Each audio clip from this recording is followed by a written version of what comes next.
Code and Jake.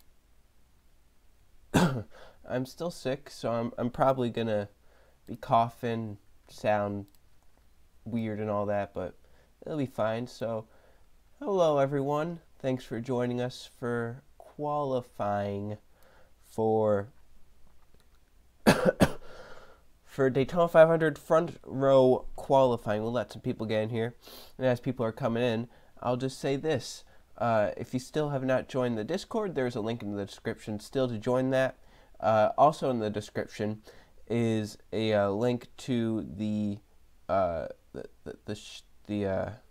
front row qualifying sheet for so you can see the order in which people are going to go out. You can see the times that you might have to beat and all that.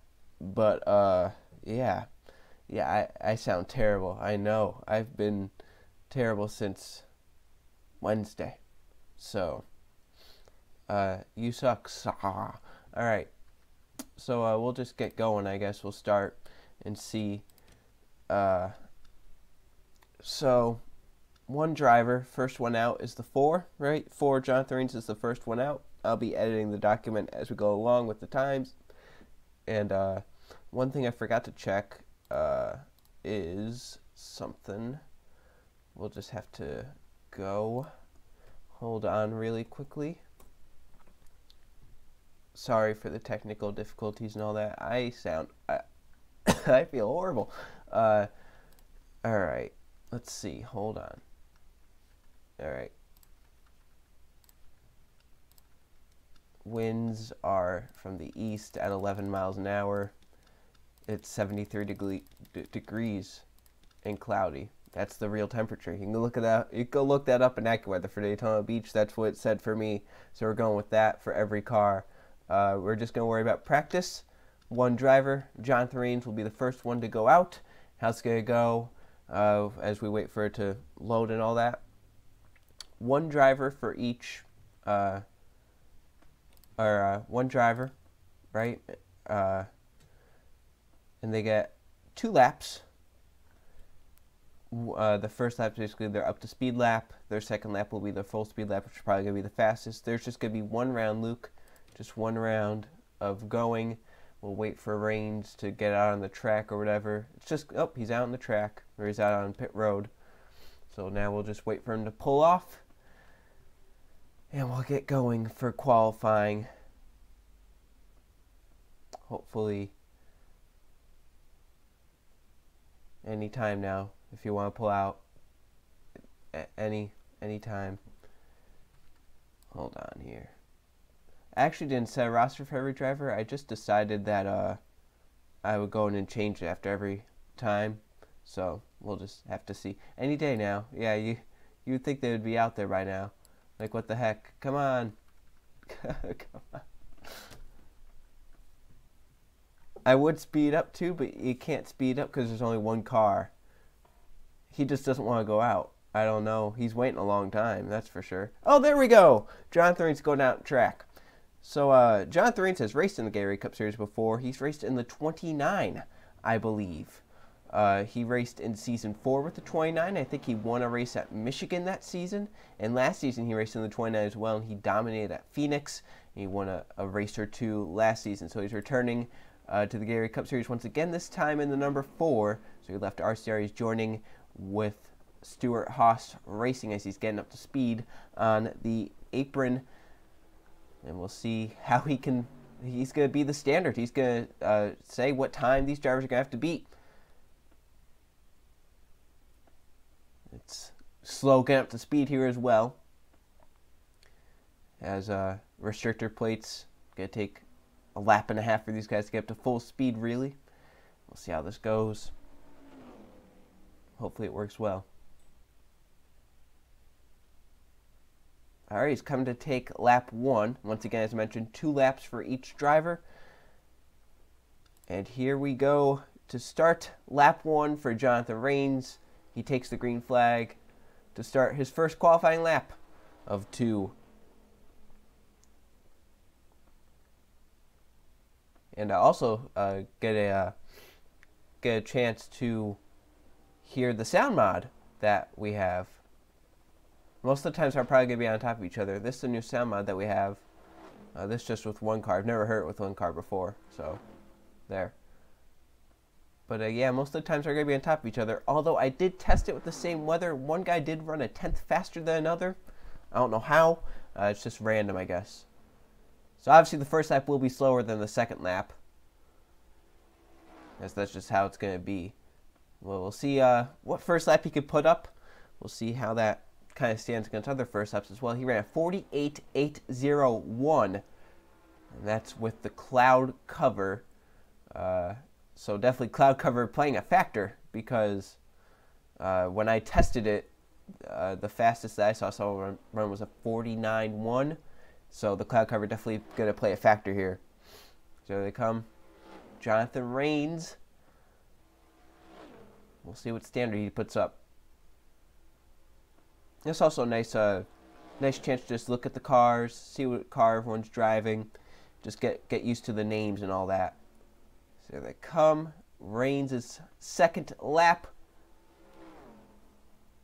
What's he gonna put up for his second lap? And the standard is a 48.390. So that will be what every driver is gonna be aiming for. 48.390 for Jonathan Rains, his qualifying lap.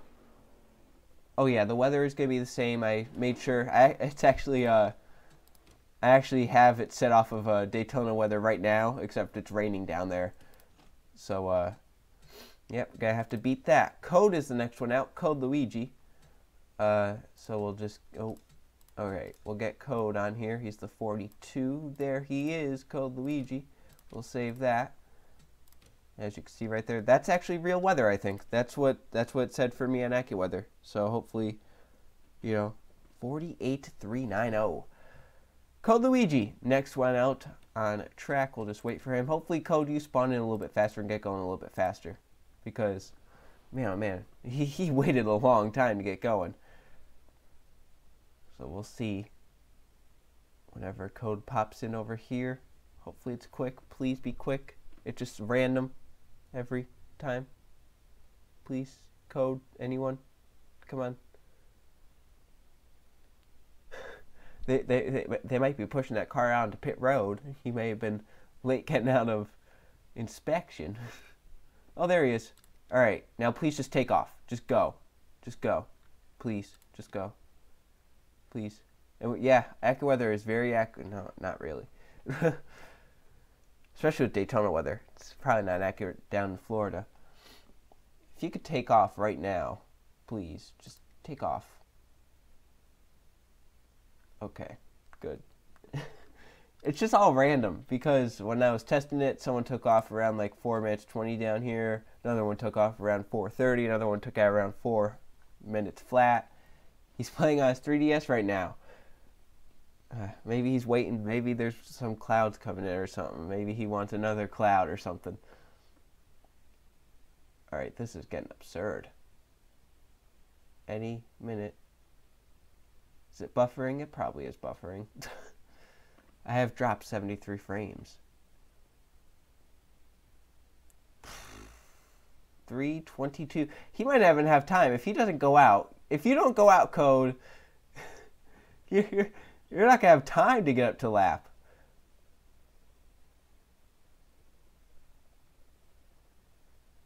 All right, this is very different. There we go. Code Luigi's leaving pit road. He's gonna be the second one to take a time. After Jonathan Rains, he has to be a 48.390. Oh yeah, I would restart if you don't get a full second lap in. There we go. So he's leaving pit road. He's on the apron. My gosh, he waited until the longest time he could. Hopefully he has enough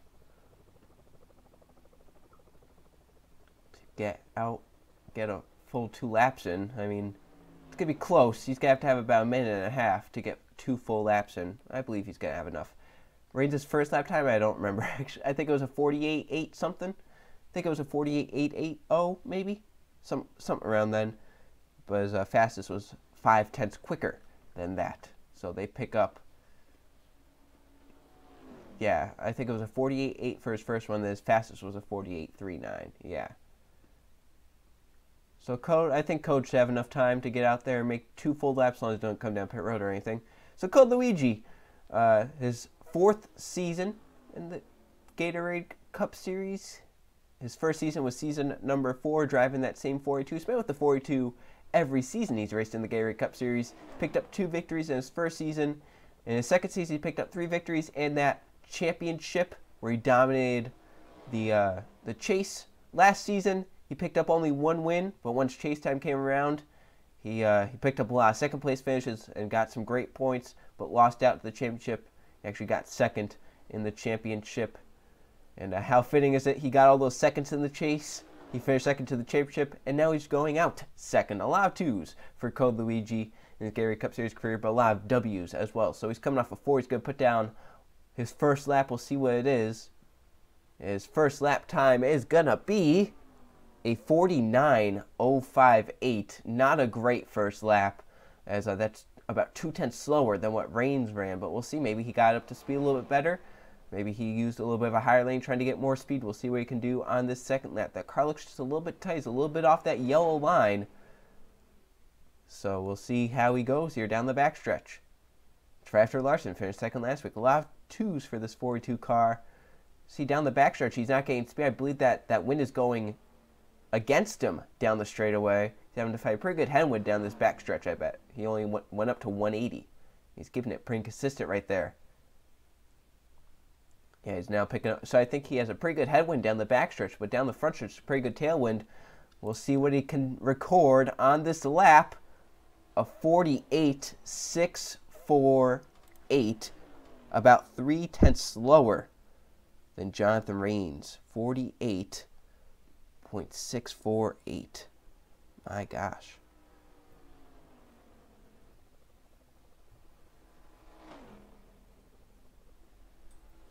Yeah, that's going to be 2nd right now. So 48.648 for Code Luigi. The next car out will be the 41 of Joe Jefferson, if I can find him. So there's the 42, there's the 41. There we go. Hurricane Force wins.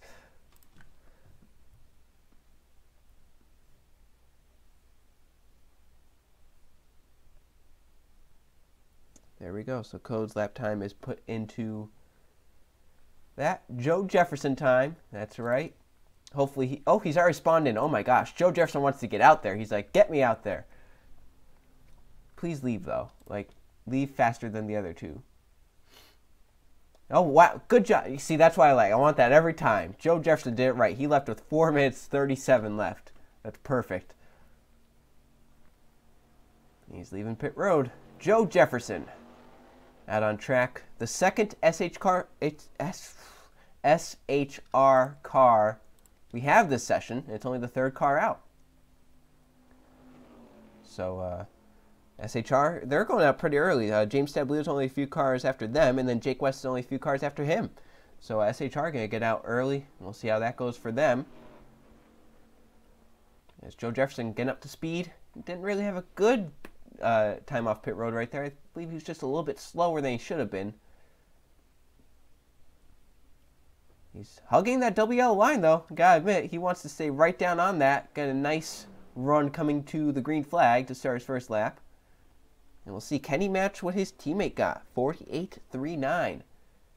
If he can pick up speed on the backstretch, great. It doesn't seem too cloudy. I have it on cloudy. It doesn't really seem too cloudy right now. So coming to take the green for lap 1, Joe Jefferson takes the green flag, picking up speed. The extra Reddit flare I got because I guess I predicted a lot of things that happened. You don't want to know, but if you do want to know, I could tell you. But I may have predicted the final caution for a few truck races, and I predicted 2 winners of random races. I guess it is kind of cloudy. So we'll see down the backstretch. Code Luigi ran about 180 down the back. Joe Jefferson picking up just a little bit of speed, but it's not as much as you would think, only up to 181. Definitely a little bit faster than their Code. Yeah, they're having a pretty good headwind down this backstretch, it looks like. And he's picking up speed in the corner. So we'll see what Joe Jefferson's first lap is. Jefferson, this is now going to be, what, his 3rd season in the Gatorade Cup Series, as Season 5 was his first. 48.698 on his first lap. That was only about half a tenth slower than Code Luigi's fastest lap. So the 41 could set himself up for a good lap right here. So yeah, Joe Jefferson, this is going to be his third Gatorade Cup Series season. He won the Daytona 500 in his rookie season. And then last season, he made the chase as well with 4 victories. He's been a winning machine ever since he's joined the Gatorade Cup Series. He's made the chase both seasons. And he's looking to get another victory. He's looking to get a pole here at Daytona for the Daytona 500. He comes off of 4. How is this going to be compared to the 4? John Thorne's his teammate to the stripe. A 48.313, new fastest man in town, Joe Jefferson, out on top here at Daytona. 48.313, fast lap for Joe Jefferson. And he's the new man on top. Joe Jefferson to the pole, but still so many cars left. Alexander Rowe in the 72. The next guy that's going to be out on track. There's his car. And we'll look for that 41, which is right there. So how about that? Joe Jefferson on top.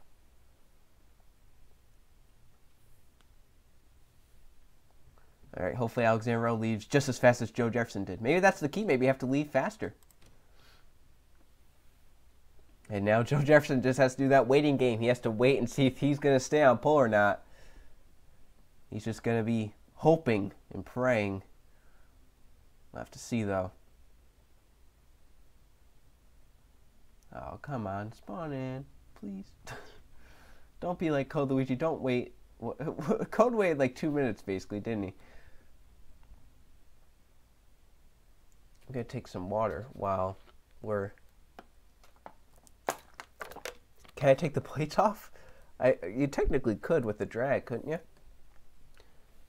And we're here. And oh. All right, now leave. Leave as fast as you can. So right now, SHR on the front row, and we got another Ford coming out with Alexander Rowe, hopefully. This is like actual... Oh, there we go. I was about to say this is like group qualifying where they just wait all the time, but they're going good. Looks like on the stream, TV2 isn't really the best. All right, so Alexander Rowe leaving. I don't really have much info on what Alexander Rowe's done in the Gatorade Cup Series, but he raced last season, I remember. Had a pretty decent season, but definitely could have been better. He's looking for more this season in the 72. And he could definitely do it right with a pole here at Daytona. But it's all about getting off pit road and getting that first lap in pretty well. We'll see what he can do here.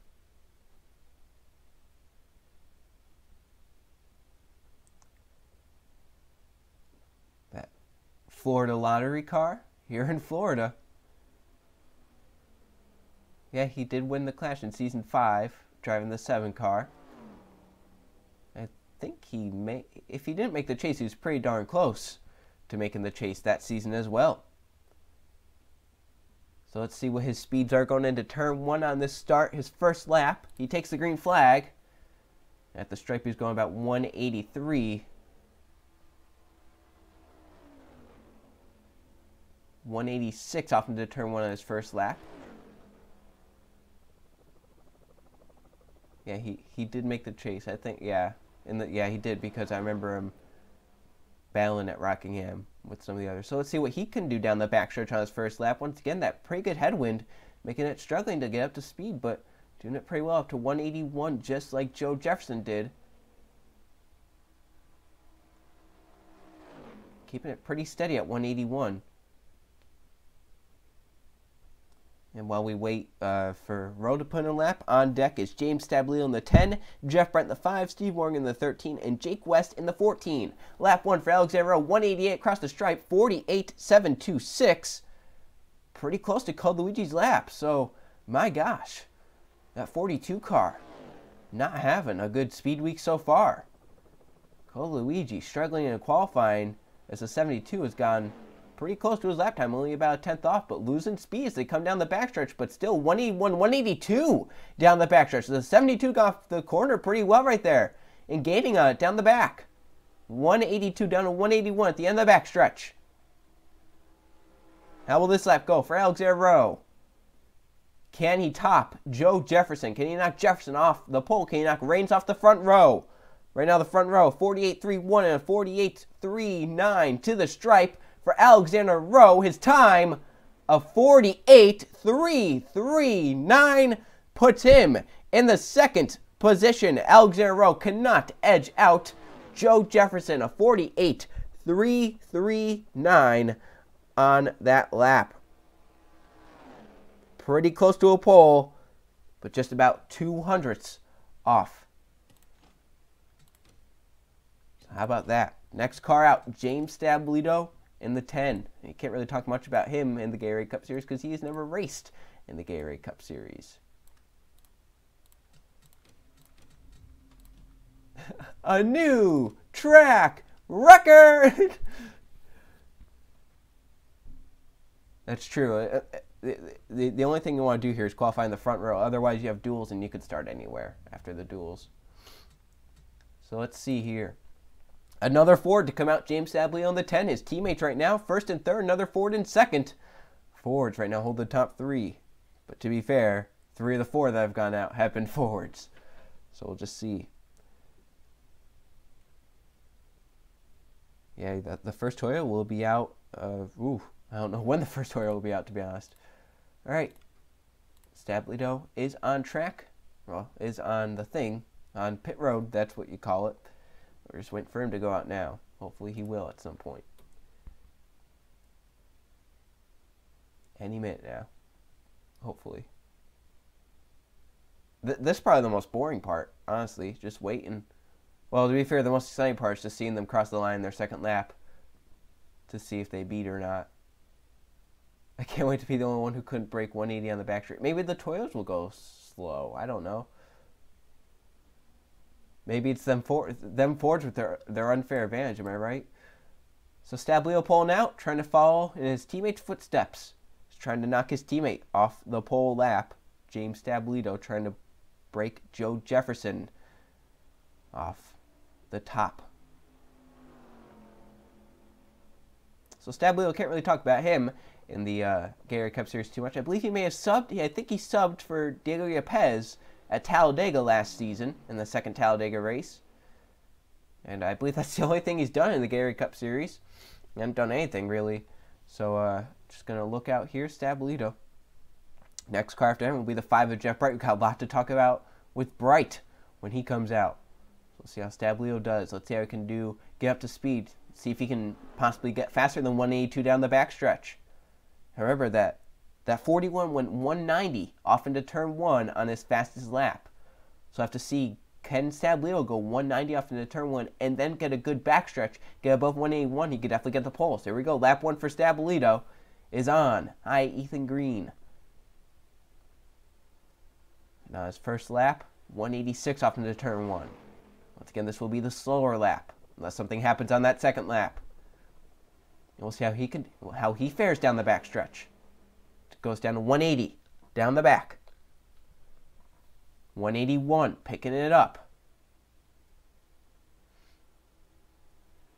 And stays at 181 down the backstretch. So once again, that 4-2, the only one to not break 181. And we'll see what Stablito can do as he comes off 4 in his first lap, picking up speed with that wind, pushing him forward up to 188 to the stripe. 189 at the stripe, a 48.725. It's been one of the slower first laps that we've seen, but 190 off into the corner. Pretty good turn 1 there for Stablito. Trying to knock his teammate Joe Jefferson off of the pole and put Jefferson to the outside of the front row. 181 as he comes off a 2. Can he get up to 182? He does. Down the back, 182 for Stablito. Can he go up to 183?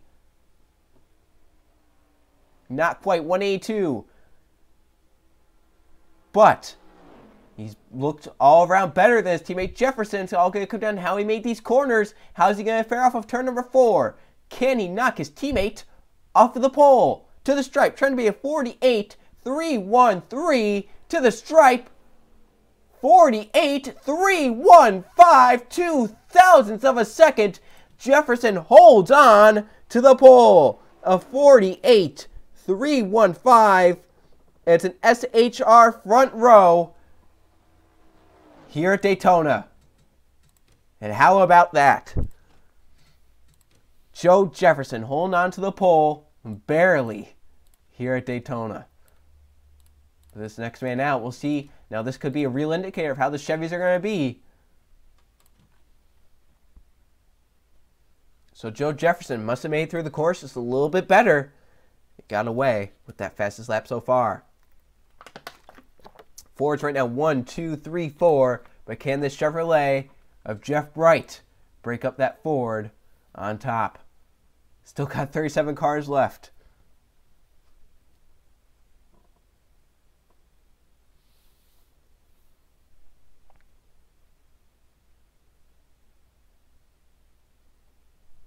Now, any moment now, Jeff Bright will spawn in, hopefully. There he goes. We'll see if he can pull out immediately like Joe Jefferson did. Someone's got to be worse than me, right? Yeah, probably. Hi, Diego. You just missed Stablito, unless you watched. But Stablito right now is ranked second with a 48.315. His teammate Joe Jefferson has the pole with a 48.313. So 2 thousandths of a second was the difference between first and second right there. So Jeff Bright, a lot to talk about once he gets out onto the racetrack. On deck right now to qualify, Steve Morgan, Jake West, Eli Bright, and Jay Jefferson will be the next 4 to go out and qualify after Jeff gets out and puts a lap down. It might be, I don't know, maybe waiting is bad. Maybe you have to just go out immediately. The guy who went out the fastest, Joe Jefferson, right now has the pole with a 48.313. And right now, Jeff Bright, another Chevrolet, waiting just like Code Luigi did. Is it something with those Chevys?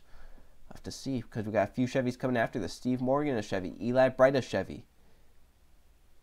Our first Toyota is actually going to be the 78 of Jay Jefferson. He's coming out in a few. Jeff can't wait too long, though. He only has 3 minutes, 20 seconds to get down 2 laps. It's going to be close. He has to get out there. He has to get out there fast, too. Yep, still waiting. He has 3 minutes. I don't know. We have to restart this. I don't know if he's going to have enough time to get over there and get a lap down. Because we're still waiting. He's under 3 minutes now. And I don't think there's a helicopter taking off. Maybe he was waiting for that helicopter to take off. 6 hours later, I don't think he's going to have enough time. Honestly, we might have to give him another thing. Okay, well, he's leaving. We'll just see how this goes. They do add on like 40 seconds to the end, though, right? Isn't that something? They add on time at the end? In case you're still out there on the track or something? Yeah, okay, yeah, I thought there was bonus time. Here we go. Jeff Bright leaving the pits. A lot to talk about. His illustrious Gatorade Cup Series career. You think about Gatorade Cup Series and Target Series, you think of this man. He won the Season 1 Target Series Championship. The next day he went out and won the Gatorade Cup Series Season 2 Championship. He followed that up with a few wins in Season number 3 and a pretty good point standing. Season 4 he won a race, missed the chase. Pretty horrible season for him in terms of his standards. Season 5 he came back, he won a race. It was pretty good throughout the season, ending up top 5 in points. Then last season he won the second race at Auto Club, had a miserable chase, and didn't really do anything in the chase. Jeff Bright back in that 5 car. He's been with the 5 every Gatorade Cup Series season. And by the way, he's a 2-time Target Series champion. He won in Season 1 and Season 4. Jeff Bright to take his first lap, 185 across the stripe. Bright starts his first lap. Let's see, down to the corner, 188. Chevrolets. Gonna need some more horsepower, it looks like. We'll see how he does down the backstretch. 182 as he comes off of turn number 2. That's the fastest we've seen anyone exit turn 2. Up to 183 down the backstretch. Jeff Bright, the fastest speed down the back of the day. This is on his first lap, remember. And he kept it at a steady 183. So with that wind, it didn't impact him at all. We'll see what this first lap is going to be for Jeff Bright. Could be a pretty good one. He has to do that same thing on this second lap. 188, 189, 190 into the tri-oval, 191 across the stripe, a 48, 148 on his first lap. Jeff Bright is on the pole, and he has a whole nother lap to go out and set one down. Jeff Bright dominates qualifying 2/10 faster than the other two Stewart-Haas cars. He's still getting on 184 down the back. Jeff Bright, a rocket ship of a car here at Daytona. That 5 team has found something, and this is something good for Hendrick Motorsports possibly. He could break down the 47s right here on this lap. He's been flying around here. He wants to get back to victory lane. This could be a lap down the 47-8s to the stripe. 191 across the stripe. A 47-742 for Jeff Bright. Puts him on pole at Daytona. 47-742. Unbelievable lap Jeff Bright just put down. Wow. That is fast right there. And that is the new standard everyone's going to have to go off of. Steve Morgan next hit the track in the 13. Another Chevrolet. Stop the live stream. It's over. Everyone else just gets random spots. Jeff Bright is the pole. My gosh. That lap time is about 6/10 faster than second place Joe Jefferson. How could Steve Morgan do, though? Maybe those keep getting faster and faster and faster. My gosh. That's a lap time that I have not seen. My gosh. This cloud cover, you might have gotten a few extra clouds possibly. Could have played a factor. We'll see when Steve Morgan gets out into the track. Now maybe drivers are going to want to wait longer. Yeah, Steve Morgan has a lot to live up to now. Just went down 47-742. My gosh. It's going to be hard for these drivers to beat that, I think. Jeff Bright just put down standard, but we don't know. We do not know what's going to happen. Steve Morgan is still not... Oh, there he goes. He spawned onto the pit lane.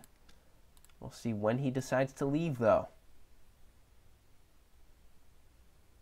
Yeah, waiting did not work for... It's kind of weird. Maybe the later you go out this qualifying run, if you're maybe, say, Griffin Lynn, John Gambit, down towards the bottom of the list of drivers who are going out, you know, are you excited? Yes, Code Luigi already qualified. He qualified at a 48.648, which is currently last of the cars that have gone out. Almost a second off of Jeff Bright.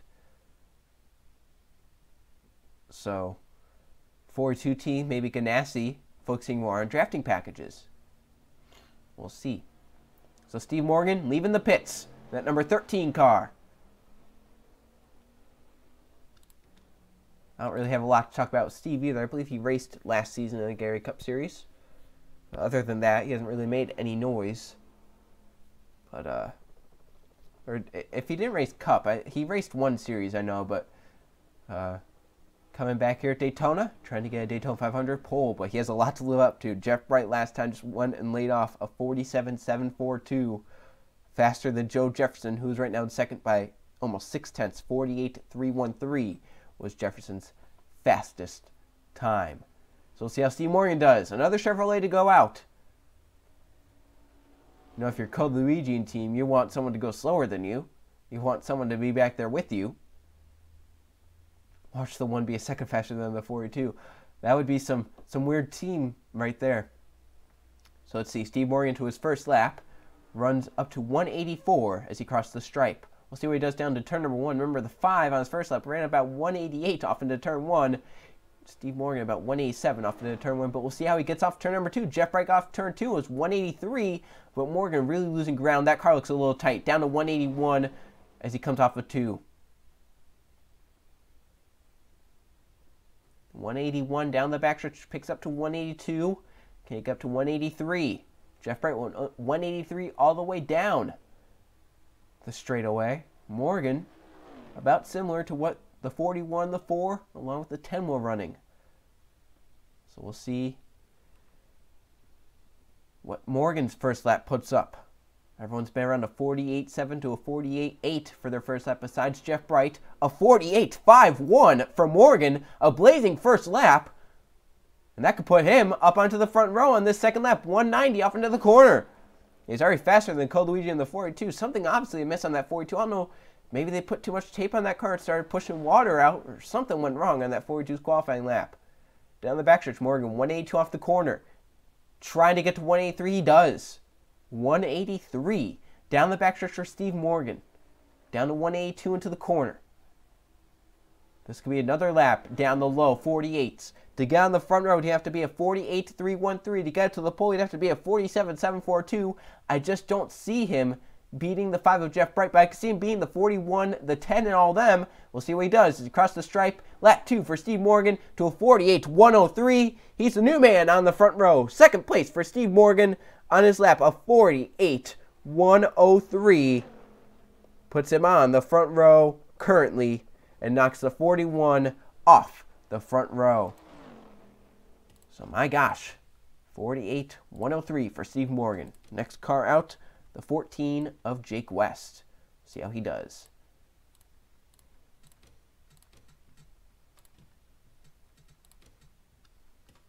So now those drivers that are off the front row, they know they have to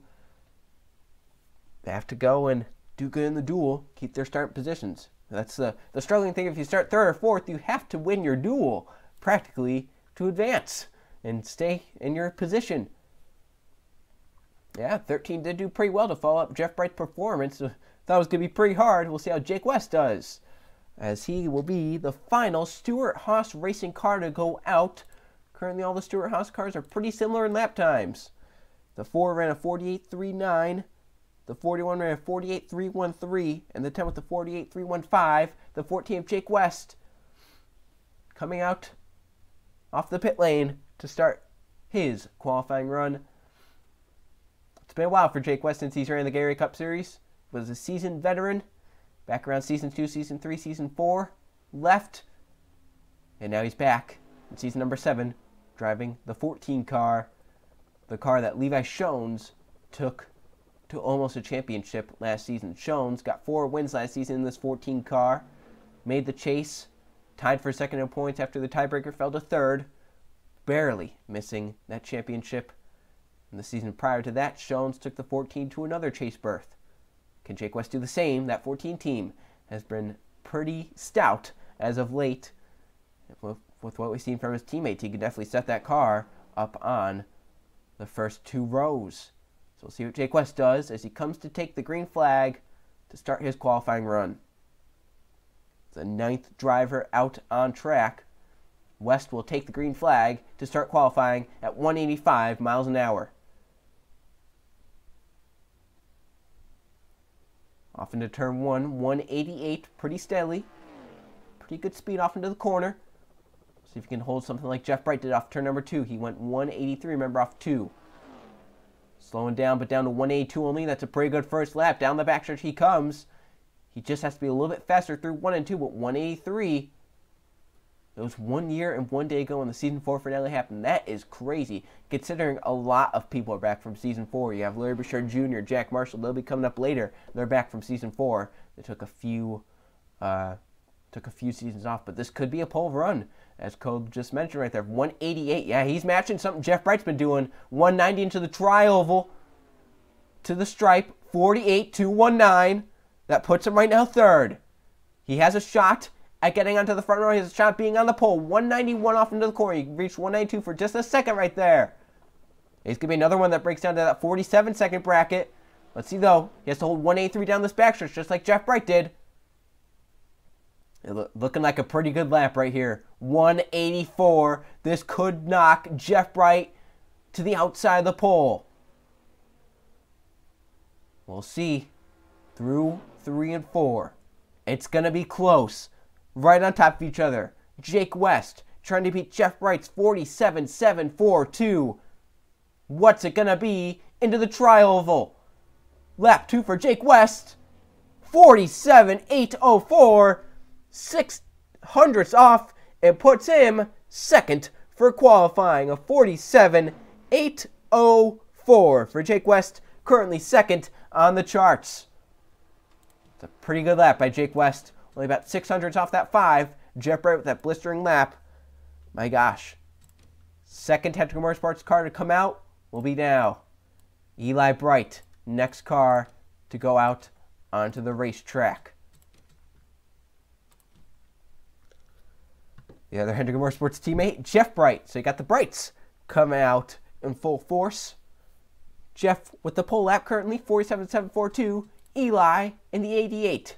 His teammate trying to match his lap time. He's already on pit road. He's ready to get out there. He's saying, let me out there. I'm ready to get racing. A lot to talk about with Eli Bright as well. Came into the series at the same time as Jeff Bright, but has kind of lived under Jeff Bright's shadow. He hasn't done as much as Jeff has in terms of success. He's definitely done great, though. We'll talk about that more as he gets out onto the racetrack. My gosh.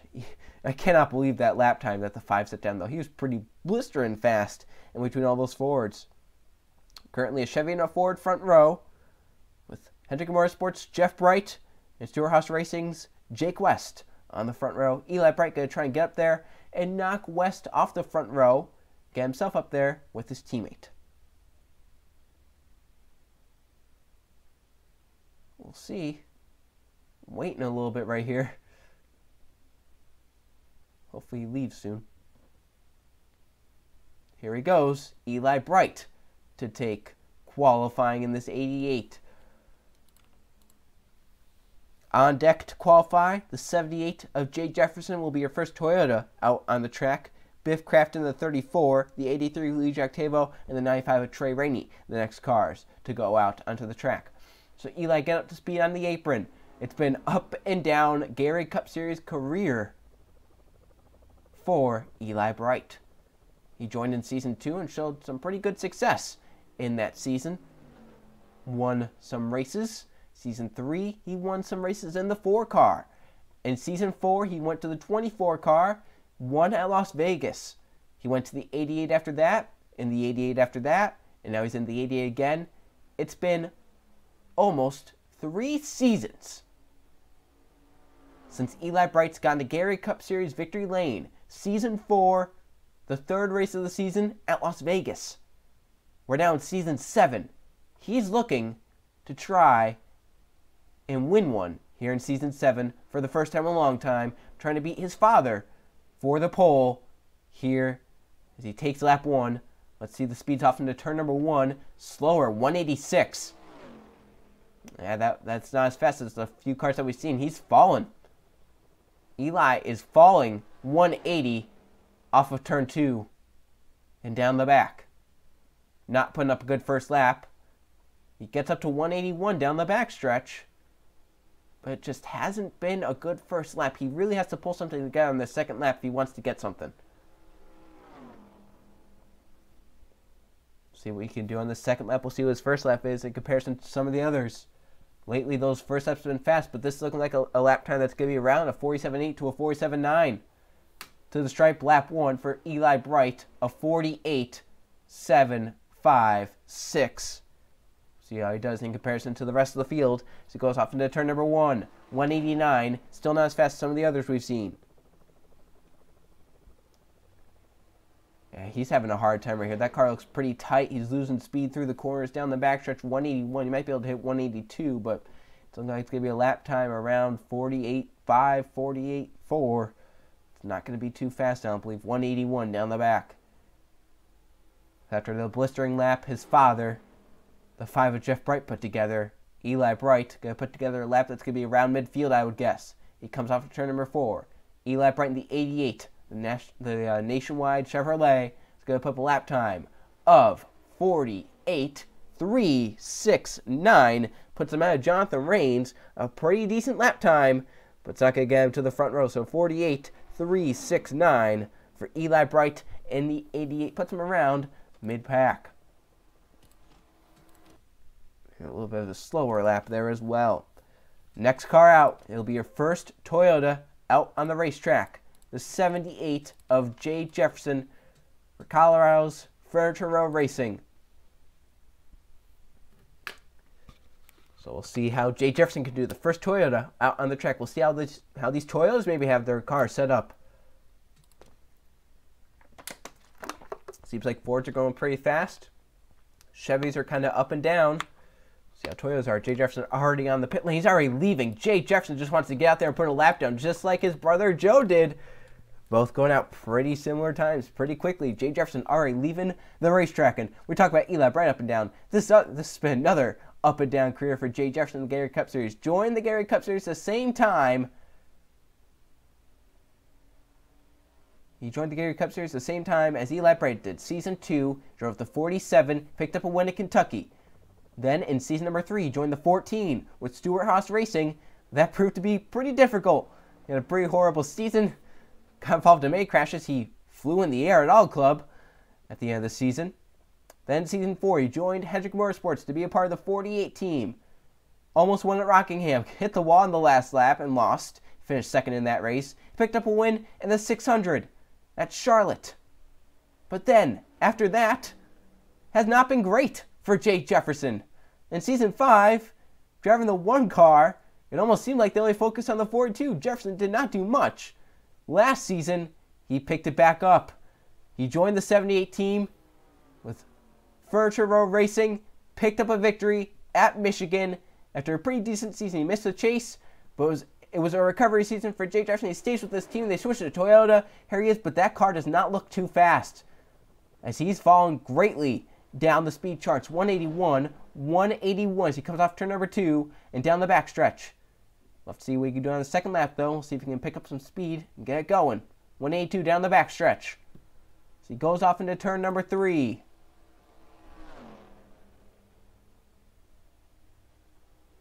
And he's having a struggling lap time right here for Jay Jefferson. He comes off the corner. 185, 186. He's picking up ground.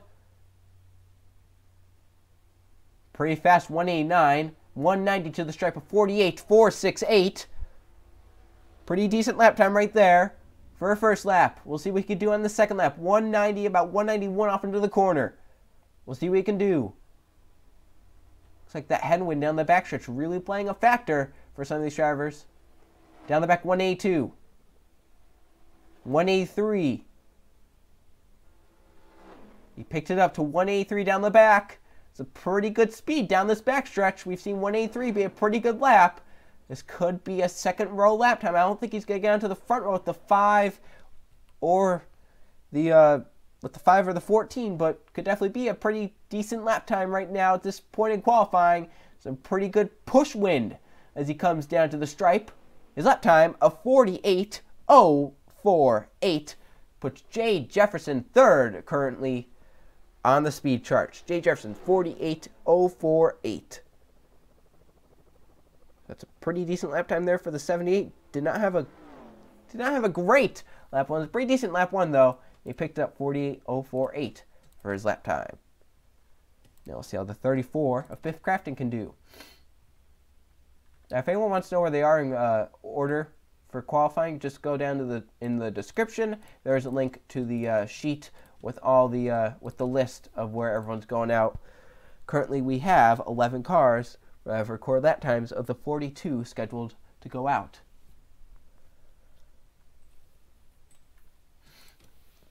And currently, Jeff Bright holds the standard 47.742, the fastest lap of the day. And now we'll see how Biff Crafton the 34 can do when he comes out to the track. Biff Crafton is, I think, Patrick Smith's driver. He's never raced in any of my series, so I don't really have anything to talk about with him. But Patrick Smith did race in Season 5, and he made the chase. So I can just say that, since it's Smith's driver. We'll see when he spawns into the track. There he is. We'll see if he leaves, just like Jay Jefferson did.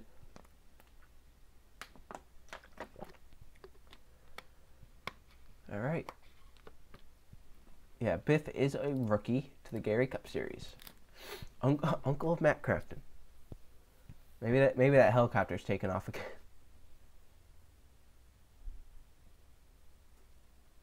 I don't know. I didn't look. He said Biff Crafton, so I put Biff Crafton. I don't know. All right. Crafton leaving. The 34. Another 4 to go out. here in qualifying.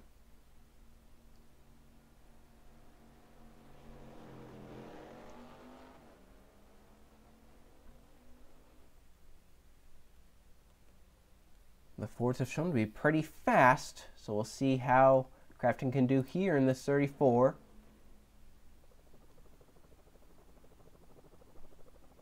On deck, Louis Jactavo, Trey Rainey, Isaac Nichols, and Stephen Baker are on deck. The 4 next cars to go out. So Crafton get up to speed. It's going to take a long time if they keep waiting as long as they do. Because we've been going for 51 minutes and we've done 11 cars. So.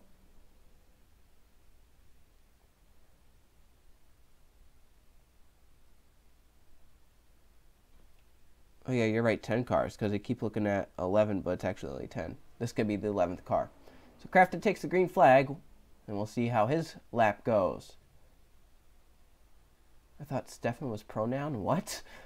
Oh, Crafton, not a good front stretch. 186 onto the corner. A 3-hour stream, gosh. Yeah, Crafton down to 180 as he comes down the back stretch. He gets up to 181 though. Can he get any faster than that?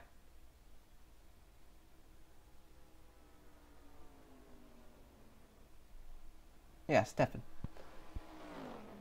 Well, he added it too late because I went and looked. It was still Biff Crafton when I looked. So, Crafton, not a good first lap, I don't think, but we'll see. Could be decent. 188, 189, 48.637. He's blowing up. Crafton with our first issue of 48.637. And that car is up in smoke. And his qualifying will be over. Maybe got that car a little too hot. And that's going to be it. And now are you fearing if you're maybe part of front row that you have maybe some faulty engines? A 48.637 will be all Crafton can put together on his lap. And that's a tough break for him. But still not the slowest of the bunch. But my gosh, tough break for him. He definitely could have tried to get up there and get ahead of some of those drivers. But now he's going to be starting back behind them in the duels. And my gosh, tough break there.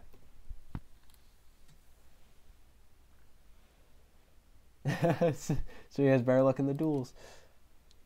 All right, next car out is this man, Louis Jactavo, who did pretty well in his rookie season last season.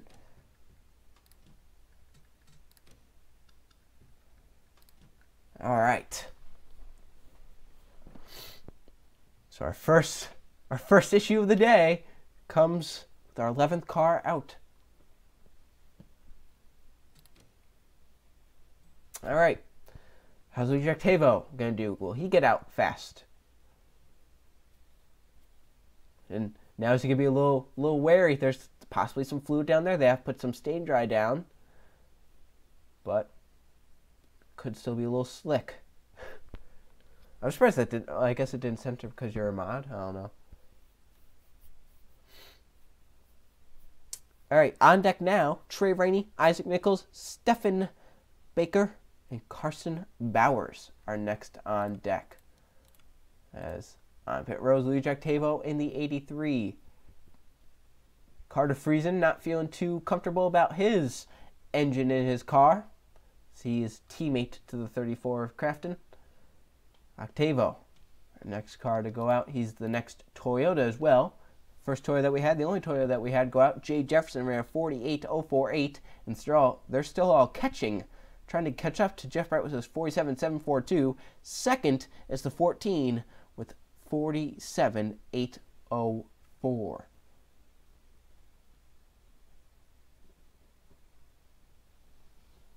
And any minute now, Octavo can leave. He's just making up for the time that we gained from the 34 blowing up.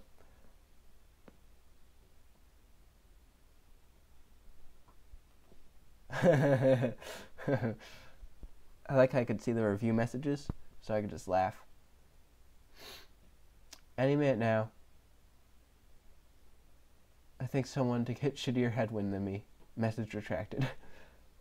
Any minute now, Octava. I want to start talking about you.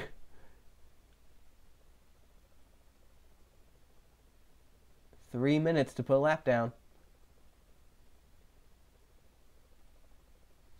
Leave. Come on. Any minute now. He's really making up for that time we gained. Holy crap. How dare you gain time. Here, I'll put some more on. There we go. He's leaving. Luigi Octavo out in the 83 Toyota Camry. Trying to pick up another victory in his Gatorade Cup Series career. This is his second Gatorade Cup Series season. Last season was his first. He drove the 00 for Michael Waltrip Racing. And he made the chase. Pretty decent chase. And picked up a win or two. Octavo looking to return and make it even farther in the chase and pick up that championship in his second season. See what he can do here in this qualifying. Daytona 500 front row qualifying here for Luigi Octavo. See if he can do better than the 34 did. We'll see if he can get up there with the 5 and the 14 are. If someone doesn't go out and qualify, they get a redo because everyone has to go out and qualify. Everyone has to get at least 2 laps in. Unless, of course, you blow an engine or have some sort of random thing happen. Or unless you want to come down pit road, coming to take the checkered flag on your second lap. That's just your fault. Not really, but I mean. So Octavo come take the green flag to start his first lap. Gets to the stripe at about 184 miles per hour. And we'll see how he can do on this very first lap. 187 off into turn 1. Pretty decent right there. It comes off of turn number 2.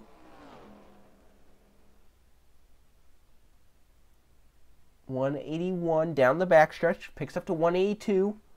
Try to get up to 183.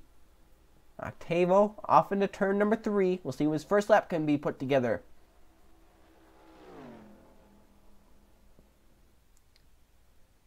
Octavo off of 4.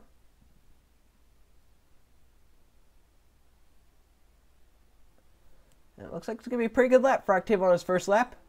Lap time, 48.513. Pretty decent first lap. We can put him around somewhere around the 3rd row. If he can pick up enough speed. 190 off into turn 1.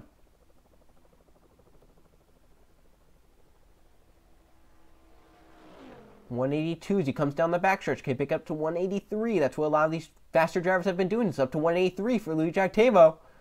Could be a pretty fast lap time put together. Could be right around that 78. Remember, Jay Jefferson ran pretty similar to what Octavo ran. Remember, Jefferson sat down. He's the only other Toyota to go out. 48.048. So Octavo could be setting himself up for a 48.0 for 83 to the stripe. Checkered flag in the air. Octavo with a 48.1 flat. A 48.1 for Luigi Octavo. Puts him just behind the 48 of Jay Jefferson. A pretty consistent lap time there for the Toyotas. 48.1 for Luigi Octavo.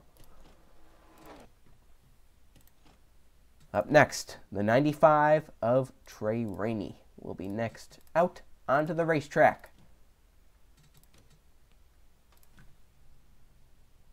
Once again, Jeff Wright still at that fast time of 47.742. It's looking pretty good at this point in qualifying, but still a ton of cars left. See what Trey Rainey can do on his qualifying lap. He's been a Gatorade Cup Series veteran.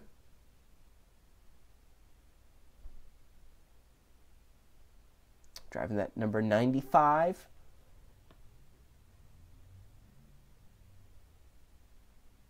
It's going to take a while for him to get to the track, apparently. Maybe going over some last-minute adjustments to the car.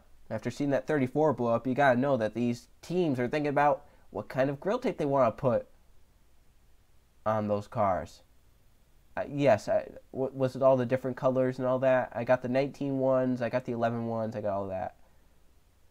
Oh, 95 is on the track. He just blends in with the pavement. 32.593. Oh, wait, wrong Florida track. There's Trey Rainey's number 95. K-Love Chevrolet. So another Chevrolet going out. Right now they hold the fastest time. They've been pretty fast. They've been pretty slow. 42 of Luigi. pretty slow, so we'll see what the 95 Trey Rainey can do on this lap. And we'll see what he can when he gets out there.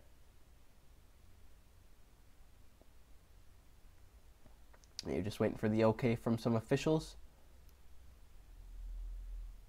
On deck now, Isaac Nichols, Stephen Baker, Carson Bowers, and Steven Taylor. I think I got every scheme that was sent to me, I hope. Just taking his sweet old time. Doesn't want to rush it. He just wants to make sure he has everything right. Going over last minute things with his crew chief. Making sure he knows what to do. We'll see when he leaves. Once again, to put 2 laps down.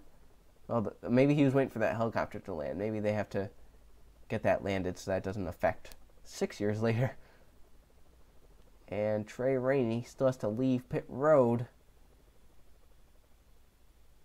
Still waiting. There he goes. He's finally going to leave. So Trey Rainey, another Gatorade Cup Series veteran. I believe his first season was what? Season number 4? Driving that number 18. Took it to the chase.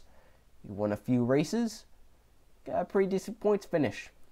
Season 5, he drove the 56. He got a win at Chicago.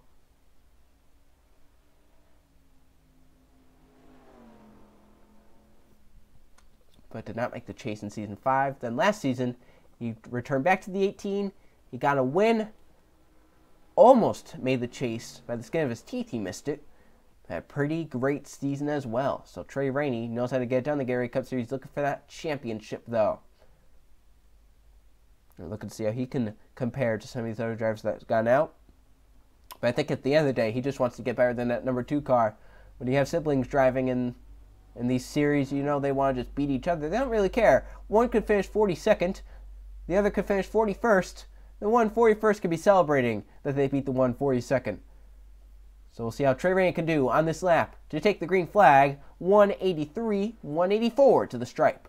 Right around what everyone else has been doing lately. Now, Jeff Wright must have gotten just a perfect combination of wind and whatnot, clouds and all that. 187 off into turn 1 for Trey Rainey. 182, falling just a little bit to 181. Down the back stretch. See if you can pick it up to 182. We've seen drivers be able to pick it up to about 1 mile an hour faster. Trey Rainey does that, 182.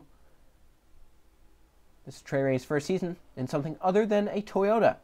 He's driven Toyotas every season he's been in the Gatorade Cup Series. He's now in the Chevrolet, the number 95. Looking to get back to victory lane in the Gatorade Cup Series. Looking to get this pole. But as of now, it doesn't look like he's going to be as fast as that 5. That 5 car is pretty blistering fast. But as he comes to take the white flag with the 48.458, that's a pretty decent lap time right there. Trey Rainey could put himself down around the 48-second mark. Like we've seen with that 78 and like we saw with that 83. Could be right around that low 48s. 183 down the backstretch. Pretty decent turn 1 and 2. Off into turn number 3 for the final time. He's looking to try and beat up to a 47.742, which Jeff Wright holds right now.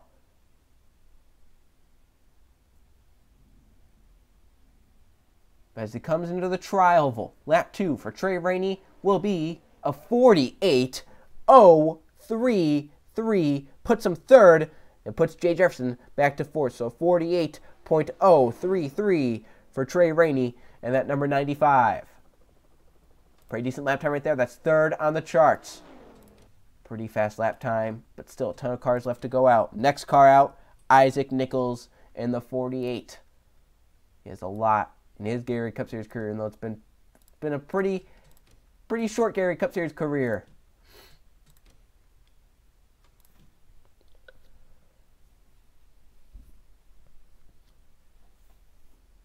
Another fun fact, Derek Hamill's driven every manufacturer that has competed in the 4 main series, Kenny Mountain, Duarca. Wow.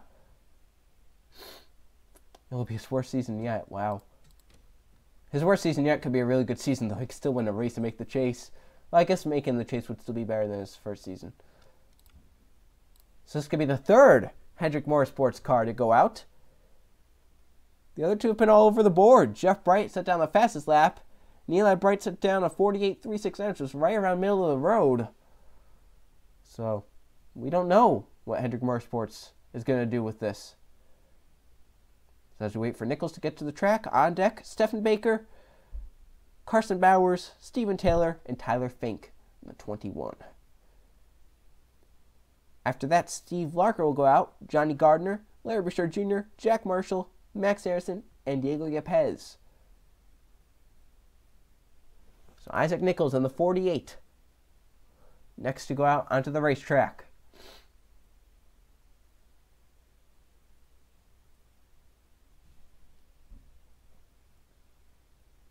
And we'll see when he gets going.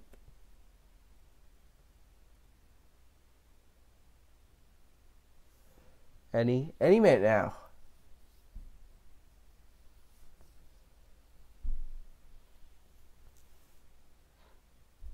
Here we go. Isaac Nichols leaving pit road to get onto the racetrack. He got the Scary Cup Series ride, being IROC champion. He won the overall IROC championship. Now his rides in all 3 series. He stuck to the rides he's taken. The 70's taken pretty much every season. The 48's taken every season. And the 29's taken every season in their respective series. Isaac Nichols in the 48. His first season with Hendrick Motorsports, season number 5. If you remember in that Daytona 500, he merged into the pack coming off pit road. It caused a big one with about 6 laps to go, which allowed Joe Jefferson to get up front and win the race. However, he won the closest Gary Cup Series finish ever at Martinsville by 1,000th of a second over the number 33 car. So Nichols will get back to victory lane. He won last season as well in the 48 at Michigan in the Cobalt 400 with Cobalt as the sponsor. We've seen that happen a lot in the Gary Cup Series. Your sponsors end up trying to win at that race. To come take the green flag, lap 1 for Nichols. 183 across the stripe. It's one of the slower miles per hour we've seen across the stripe. See what Isaac Nichols can do going off into turn 1. 186. Not what he wants to be. That's right around where Eli Bright was. 179 as he comes off of 2. He gets to 180. Can he break 180 though? That's looking pretty stable there at 180. Oh, he's getting up to 181 barely, but it stays down 180. So Nichols not going to have a pretty good first lap. It might be right around the high 48s. Right around a 48.9 to even a 49-second bracket. We'll see as he comes off the corner to the front stretch into the tri-oval. 48.825 for Isaac Nichols on the 48. So we can get off into turn number 1. 189, could not get to 190. This could be a pretty slow second lap. We have not seen cars run this slow in this qualifying session, although he is picking up down the backstretch. 181. It's definitely better than his first lap. 181 all the way down this back stretch. And this could be a run that sets him in the back half of the field.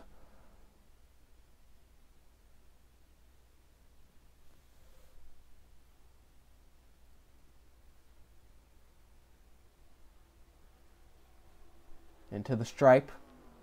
48.429 for Isaac Nichols. So Nichols records a lap right around mid-road, as we mentioned, right around what Eli ran. So Hendrick Motorsports having an up-and-down day. Chevrolet having an up-and-down day. They've been up at the top. They've been down at the bottom. So these drivers, these Chevrolet drivers, they don't really know what to expect out of their cars once they get out to qualify. It's all going to be an unknown.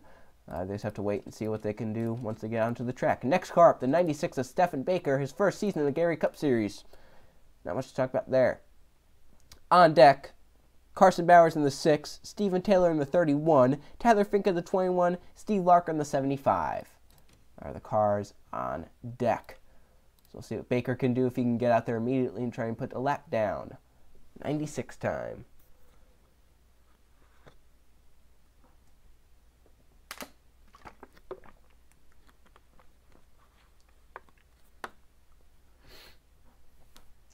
We'll see what Baker can do. I believe this is another Toyota, if I'm not mistaken. 96 is a Toyota. The other two Toyotas have been pretty similar to each other. So we've seen Toyotas right around each other in terms of speed. And he's getting right onto the track. He's not wasting any time. Pole at the moment is the 5 of Jeff Bright with a 47.742.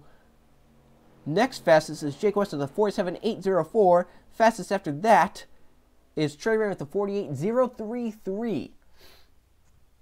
So pretty big difference right there. Times right around each other. In the middle of the pack up front, pretty spread out. See what Stephen Baker can do here. And that number 96. You probably could watch 5 vids before the stream ends, honestly. Yeah, it does seem like going out faster might be a better strategy. Baker wants to get out fast, get a lap down. Maybe that might help him out. This will be the 15th car to take time.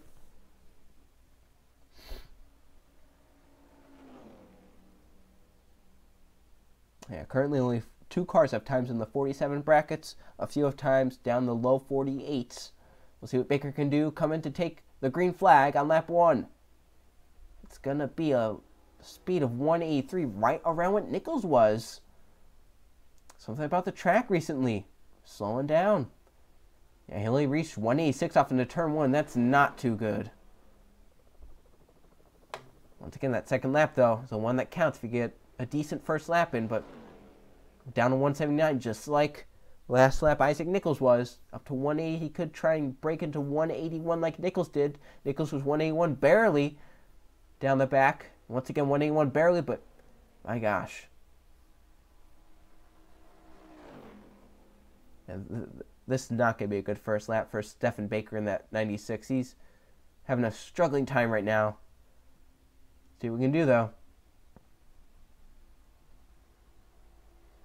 To the stripe, lap 1. The 48.837, that's pretty identical to what Nichols ran. 189 off into the corner. We'll see what he can do. Yeah, he's dropping big time in the corners. 181. Can you get up to 182 down the back, or is it just going to stay stable 181? Just stay in a stable 181. That just does not have the pace right now. Something about that setup they brought, not too good.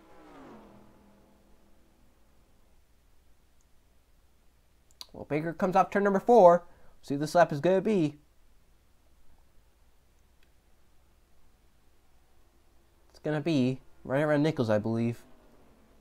48.436. Which is a little bit slower than Nichols' lap. 48.436 for Stephen Baker. Puts him towards the back of the field, but still a ton of time, or still a ton of cars left to go out into the racetrack. So tough break there for Baker. My gosh. Next car on track, the 6 of Carson Bowers. Yeah, I know this is probably going to be a pretty hyped up run.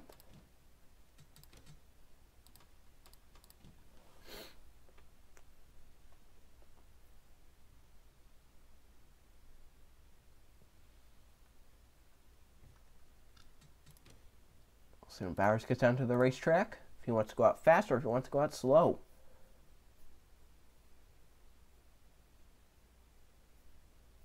All right, Bowers out on pit road. When does he leave?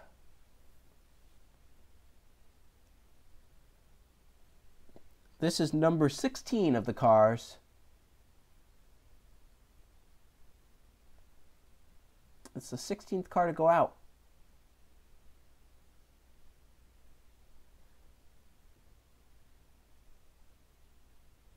On deck, Steven Taylor in the 31, Tyler Fink in the 21, Steve Larker in the 75, Johnny Gardner in the 43. See what Bowers can do once he gets out there. 4 minutes remaining. It is weird seeing a white number 6.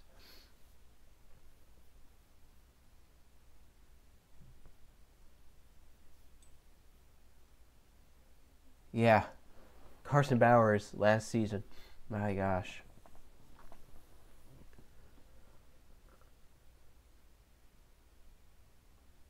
Is he going to go? He might soon.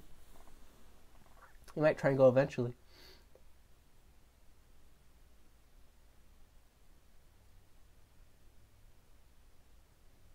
Wow, we're just waiting. Maybe that helicopter has to land again or something. I don't know.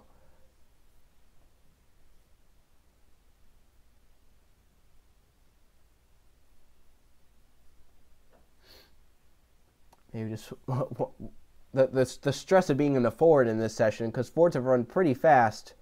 You know, you wanna run fast with your fellow Ford teammates, but it's gonna be hard to do.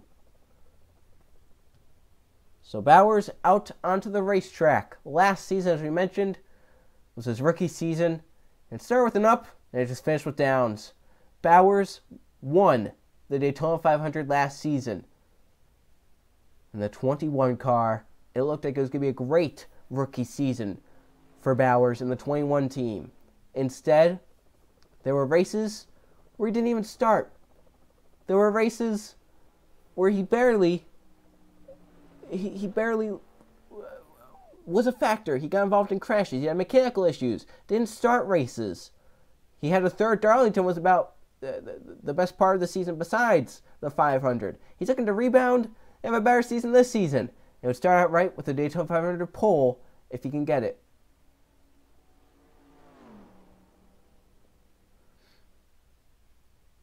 So as he comes off of 4 to start lap 1. Speed picking up. How fast will he go to the stripe? Right around what these guys have been running. 182 was slower than the last two. Times have been slowing down ever since we got to about once that 95 went out, the times have slowed down. Oh, this could be a really slow first lap. He's down to 180 already. He's not even off turn 2, 178 as he comes off of 2. Yeah, he's having a struggling time at 179 down the backstretch. He didn't get to 180. Carson Bowers, something wrong with that 6 car in terms of setup. We'll see what we can do on the second lap, though. That second lap, always the fastest one. See if we can try and pick it up. This could be another lap that we see in the 49-second bracket. And currently, 49.136 for the first lap for Carson Bowers.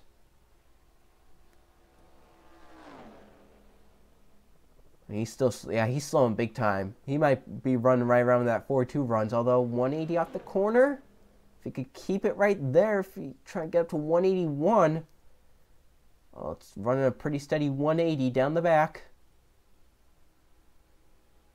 And he never got up to 181. This could be battled to not be last. Code Luigi's lap is a 48.648. Carson Bowers trying to beat that and not be last. Code Luigi just wants the bragging right to not being last. He comes off of 4. Bowers to complete his second lap, trying to beat that 48.648. And it's going to be a 48.728. Bowers currently scored in the last position. And that Daytona 500 curse continues for Bowers and that 6 team. My gosh. That's heartbreak. You spend all off season preparing that car, and they get out and run like that. It's gotta be heartbreaking. My gosh. Next car out track, 31 of Steven Taylor. So he's trying to pick up the pace of the last few cars that have gone out. He's already on pit road. We spawned in, he was on pit road already. He wants to get out there probably fast, unless he's waiting for that helicopter to land.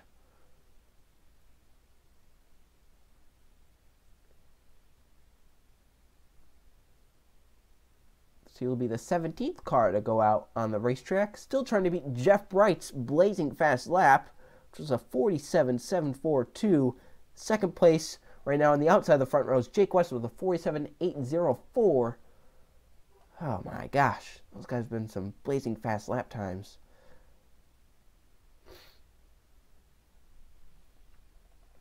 And he's actually so he was on pit road for about a whole minute now. He was on when we got here, and he's waited now though.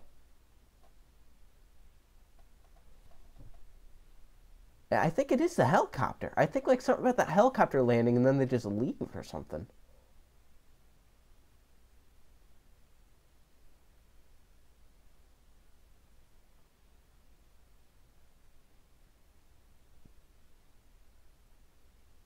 Still waiting.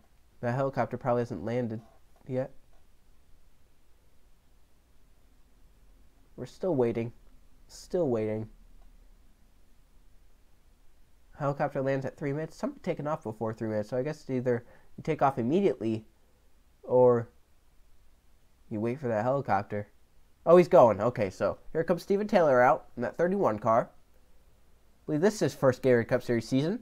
That 31 car, driven the last 2 seasons by Andrew Miller. Miller took that to 2 victories last season at Bristol and Iowa. They know their short tracks well. RCR does.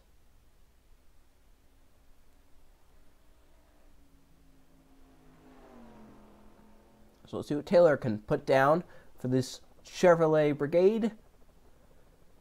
As they've really had an up and down season. Session. They have the fastest time right now, but they also have the second slowest time. Colucci was the slowest for much of the session before Bowers went out. So we'll see what Taylor can do as he gets up to speed coming down the backstretch. Off into turn number 3.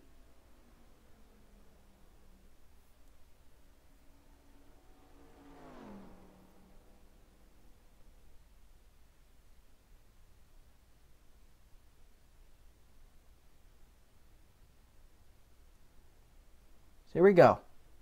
To the stripe. First car for RCR out. 183 across the stripe. These cars that have gone out after Trey Rainey, they've just slowed down. Something about it. 186 off into the corner. That's kind of like what Bowers was running. Slow it down through the corners as well. 180. 179 off of turn number 2. Gets it back up to 180 as he comes down the backstretch. These cars that have gone out ever since Trey Rainey, they've just not had the pace. Middle of the road. This could be Jeff Bright's pole, but he still has to hang on. Still more than half the field left. Taylor goes through 3 and 4. This could be another high 48-second lap.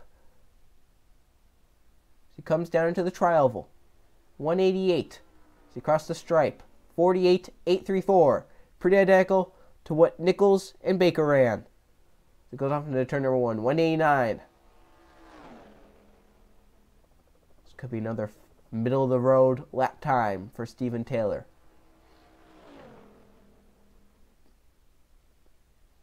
.181 off of 2. Can pick up to 182. He's going to try. That headwind down the backstretch is playing a big role how these drivers are going to be doing. If you can fight through that headwind and pick up some speed up to 184 down that back, you'll be in pretty good shape. So he comes off of the corner, off of 4. Let's see how Taylor's second lap will be. It's going to be around a 48.4 if we seen from prior. It's going to be a 48.441 for the 31 team of Steven Taylor. 48.441 for the 31. And another middle-of-the-road day for these drivers. Next driver out on track, Tyler Fink in the 21. There's his name. Go on, check that 31's name.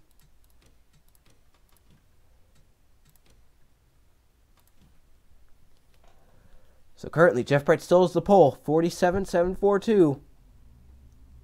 It's looking like that's going to be hard to beat for now. We'll see how Tyler Fink can do in the 21, the car that won this race last season. Fink won the Daytona, or not Fink, but Carson Bowers won the Daytona 500 last season, driving this 21 car. They know how to get to victory lane here at Daytona. They're going to do it again for the second season in a row with a new driver, and he's wasted no time getting out onto the track. Tyler Fink leaving and fast. Wants to get out there. Another Ford to go out, although Carson Bowers, the last Ford to go out, was last. It's been a while since a Ford's gone out before that. Before Bowers, the last Ford to go out was actually the Ford team Jake West, who set down the second fastest lap time.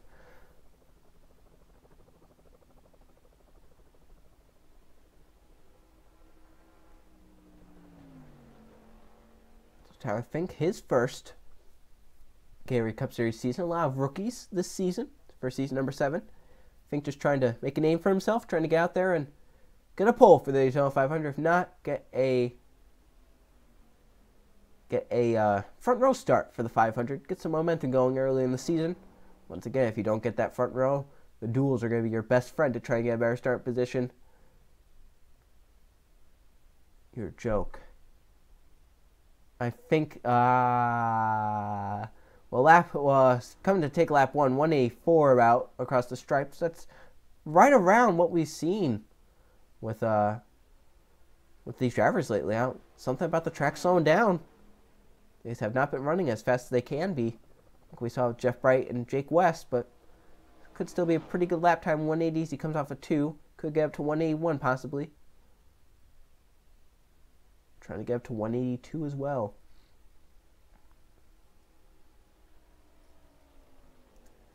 I'm just going to keep it at 181. Tyler Fink. These cars that have gone out lately, they have not had a great time of it. As on deck, Steve Larker, Johnny Gardner, Larry Bouchard Jr., and Jack Marshall are on deck to go and qualify. Lap 1 for Tyler Fink as he crossed the stripe, going about 189. Is going to be a 48.655. That's a pretty good first lap. That could put him down around a 48.2 or 48.3. 190 gets down to 189, going off into turn number 1.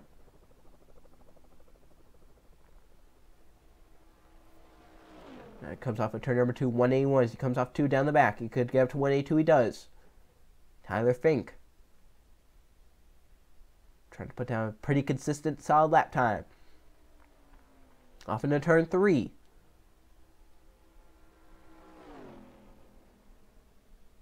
And that could be around a 48.3 to a 48.4.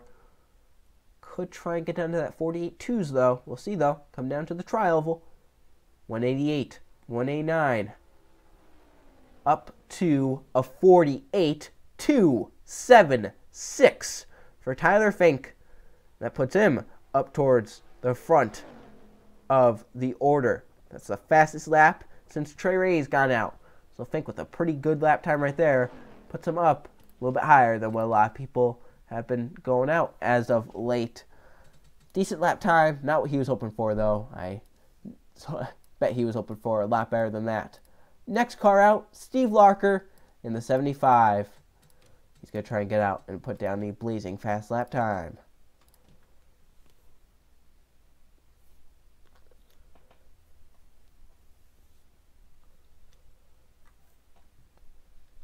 Here we go. Well, Larker's actually not on the track, not on pit road already. Like we have seen the last few have just been on pit road immediately.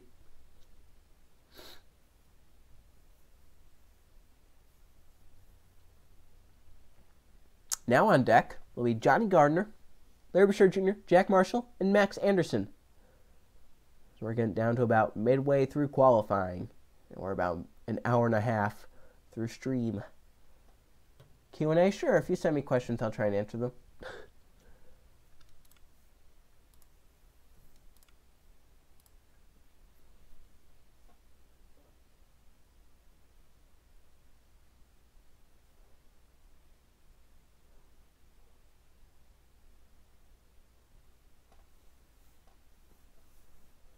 See what Larker, when he goes out, if he goes out. Target Series quals or never. I don't do qualifying for Target Series.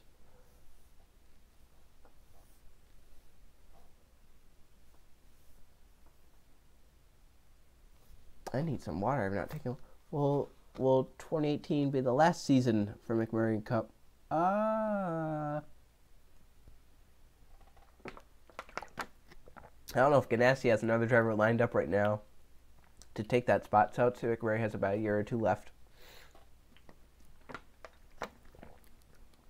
So Larker's leaving. He's going to go out there, try and put down a lap. Another Chevy to go out. Chevys that we've seen have been all over the board. First race will be next week sometime. I don't know when. Because you got to do the duels for this. You got to do the clash for this. And all that. So.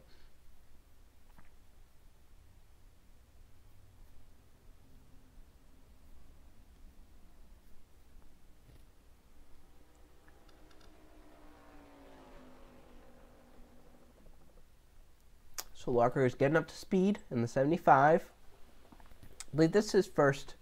Did he sub though? Right? Was that Carter? Was he the one that subbed and got everyone mad at Martinsville that one time? After Carter broke his everything at Michigan? Might be Wednesday. The game's lagging probably because I'm on spectator. Let's take it off spectator. So here we go. Lap 1 for Larker. Across the stripe. 183 miles an hour. Clash, I'm hoping to get up tomorrow, but I don't know if it will be. Larker, could be a decent lap time there on the second lap, but definitely first lap going to be a little bit slower. 180 as he comes off of 2. 181 again.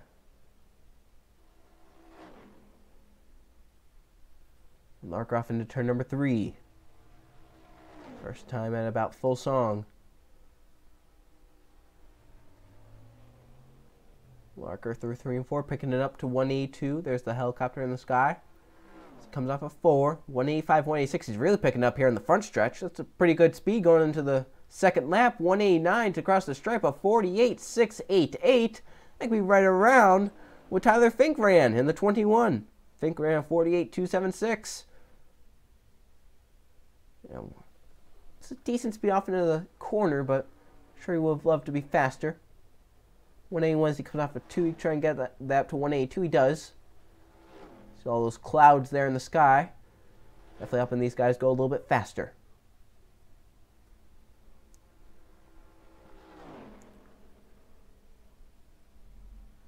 Here they come. As it comes off of turn number 4. Larker going to set down a second lap. It's going to be his fastest lap. What's it going to be as he crosses the stripe? From a 48.688 to a 48.289. A little bit slower than what Tyler Fink ran, and they ran pretty identical lap times on each lap. So 48.289 for Steve Larker. Going to put him around mid-pack, actually.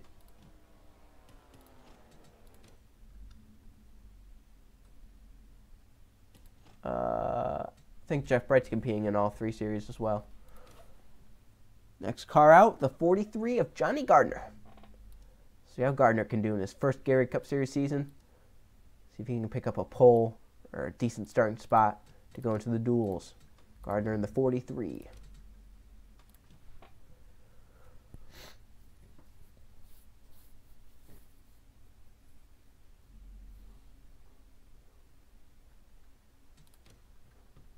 Gardner wasting no time. He's on pit road already.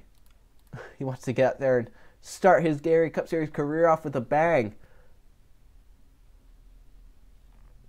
On deck, Larry Bouchard Jr., Jack Marshall, Max Harrison, and Diego Yepes. Gardner will be the 20th car to go out. We are about halfway through qualifying.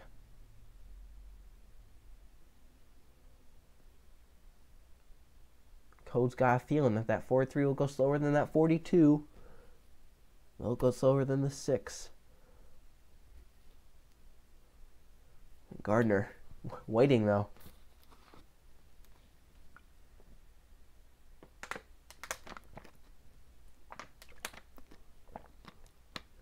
Has Jonathan Buford run? No, you're going out 31st. We're on the 20th car right now. So you got a ways to go. But we're getting down to it. I can see the end of the document now. Diego. Once again, fastest time held by Jeff Bright with a 47.742.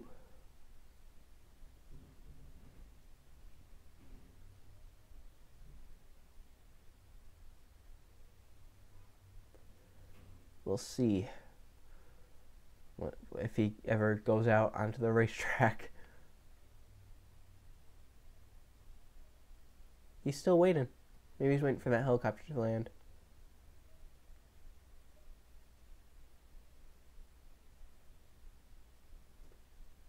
There we go. Gardner going out into the racetrack.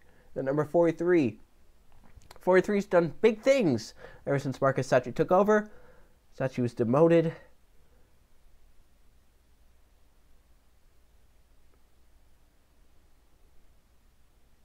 And now the 43 taken over by Johnny Gardner. Sanchez did bring that car to a few victories in his Gatorade Cup Series career. He came back from injury and won last season. I believe it was Atlanta. Gardner looking to try to bring a few victories this season in the 43. The 13 did go. Currently, Steve Morgan has a 48.103. It's probably about in the top 10.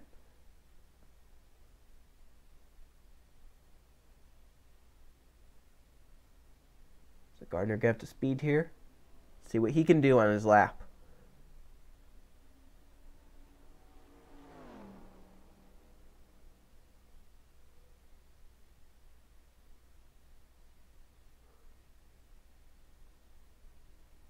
So off of 4, coming to take the green flag for his laps 184.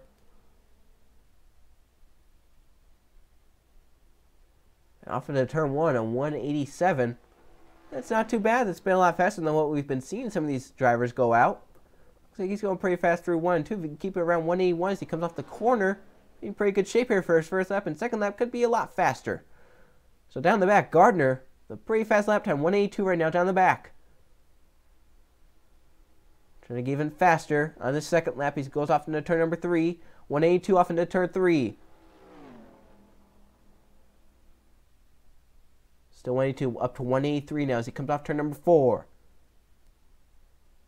All the way up. 187, 188, 189. 189 across the turn for the 48.511. This could definitely very well be down the 48 ones. He goes 191 down to 190 off into the corner. So how about that? Gardner having a pretty good first lap, trying to back it up on the second lap. 182 as he comes down the backstretch. Trying to get up to 183. Does. Gardner, this could be one of the fastest laps we've seen in a long time. Trey Ramos was a 48.0. Gardner trying to back that up and get another 48.0 for his number 43 Ford Fusion. Johnny Gardner through 3 and 4. This could be down the 48 ones. He's got a pretty fast lap up to 187, 188, 189. Can't get to 190 before he gets to the start finish line. He does. It's a 48.085. That's one of the fastest of the day. Johnny Gardner with right now a top 10 starting spot in the number 43. The pretty decent lap time for Johnny Gardner. But still cannot touch Jeff Bright and Jake West. Those two separate themselves in the 47-second bracket. They've been pretty fast, I must say, those front two.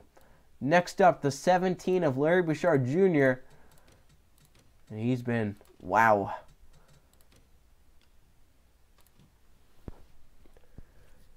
Larry Bouchard Jr., Gatorade Cup Series veteran a few seasons back. Last race, I believe it was season number 4. And took a break. And now he's back in the 17. He's going to be back, and he's going to try and be back in a big way.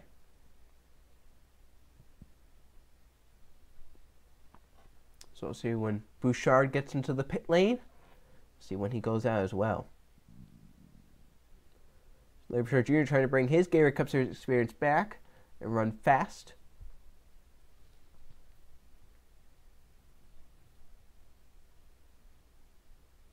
Yeah, Larry Bouchard Jr. drove a lot. He drove, I think it was either him or Derek that drove the 39. But the Bouchards were a big name in the series, and then they left for a few seasons, and now they came back. But Larry Bouchard Jr. on pit road, ready to get out there in the number 17. Once again, another Ford going out to qualify. He will be the halfway mark once we're done with him. 21 cars down, 21 to go. And we're about 1 minute 40 seconds, or 1 hour 40 seconds through this stream.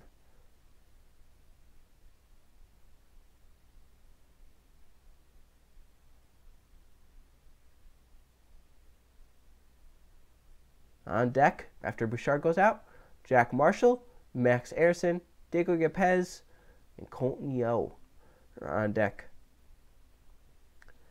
And Bouchard is waiting.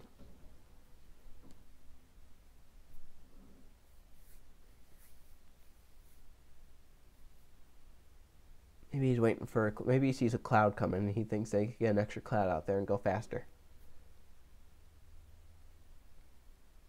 I think I need like Jeopardy music every time they wait. Need some like Jeopardy music. Oh, helicopter landing. He should be able to go now. Unless it decides to take back off again. Oh wow, look at the helicopter landing. He left. So Larry Bouchard Jr., as I mentioned, was a Gatorade Cup Series regular a few seasons back. He's won races before. He's had great runs. He's had horrible crashes. Larry Bouchard Jr. has been a great Gatorade Cup Series driver, and he's back for season number 7. See what he can do for Roush Fenway Racing. His teammate went out in the 6th and set down the slowest lap time, Carson Bowers. So Bouchard hoping that that's not an indicator to how he'll be running in this session. As we mentioned, once he's done, the qualifying will be half over. So my goodness, it's taken a long while.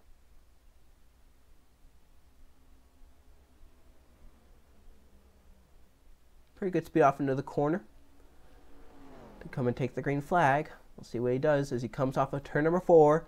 And remember, he has that wind pushing him down the front stretch. Bouchard tried to put down a pretty solid first lap as he comes to the stripe. 182 as he crossed the stripe up to 183 just after. We'll see how he could go off into turn number 1.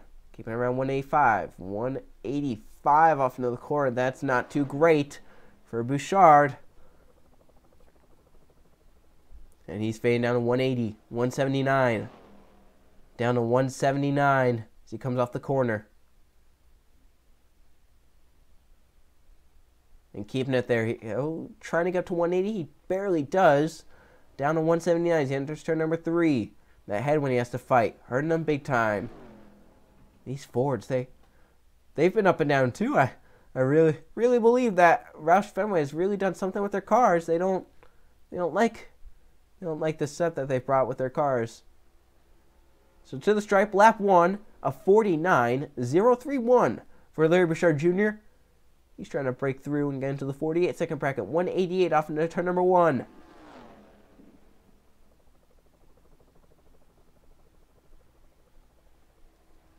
At 181, 180 as he goes down the backstretch. He's going to try to get that up to 181. It's not going to be a great qualifying lap for Larry Bouchard Jr. He's going to be right around with that 42 and the 6.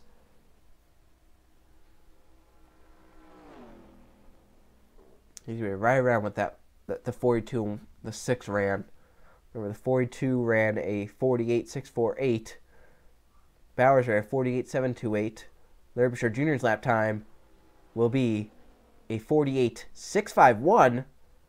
That's a pretty decent lap time, but a little bit slower than Code Luigi, so Luigi gets another spot from that 48.651 for Larry Bouchard Jr. Slow lap time again. Tough break. Next car out on track will be another veteran that left a few seasons ago. Jack Marshall in the 22 will be the next car to hit the track. Our first of the 2 Penske cars that will be going out.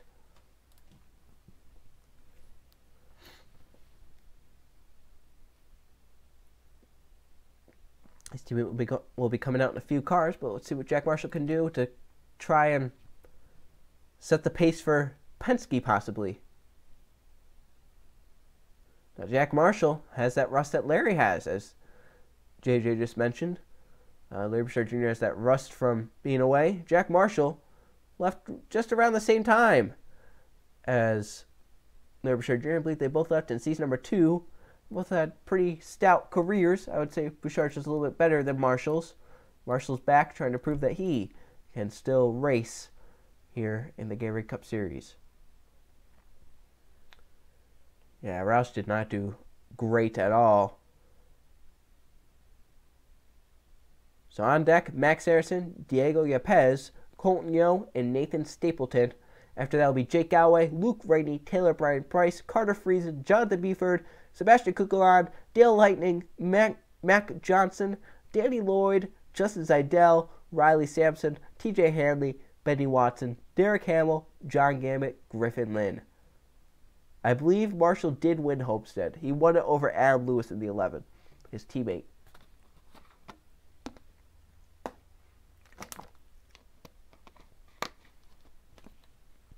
Marshall might be waiting for that helicopter to land.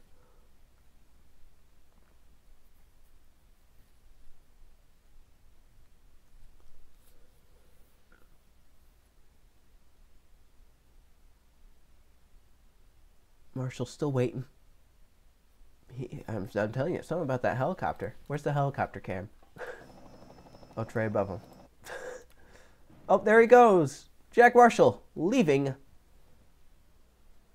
the pits.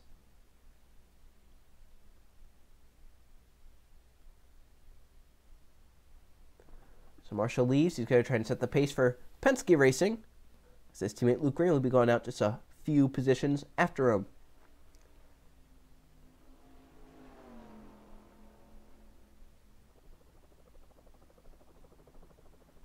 Once again, get off pit road. That's going to be the big... You have to get off pit road very well to put down a great lap.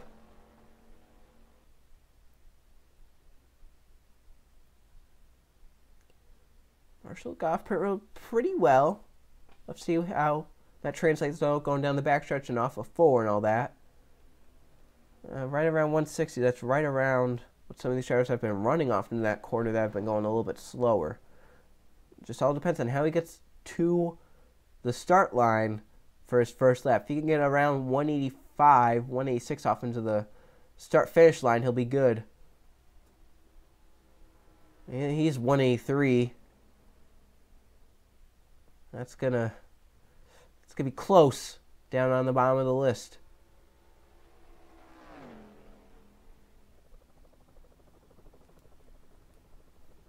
Now 181, he might be around 180 as he comes off of 2. He might get up to 181 down the back.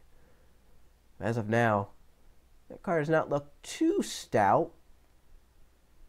I'll have to see though. First lap could be anywhere from about 48.6 to a 48.8, I would imagine. I have to see how the second lap goes though. So he comes off turn number 4. Jack Marshall coming to take the white flag on his qualifying laps.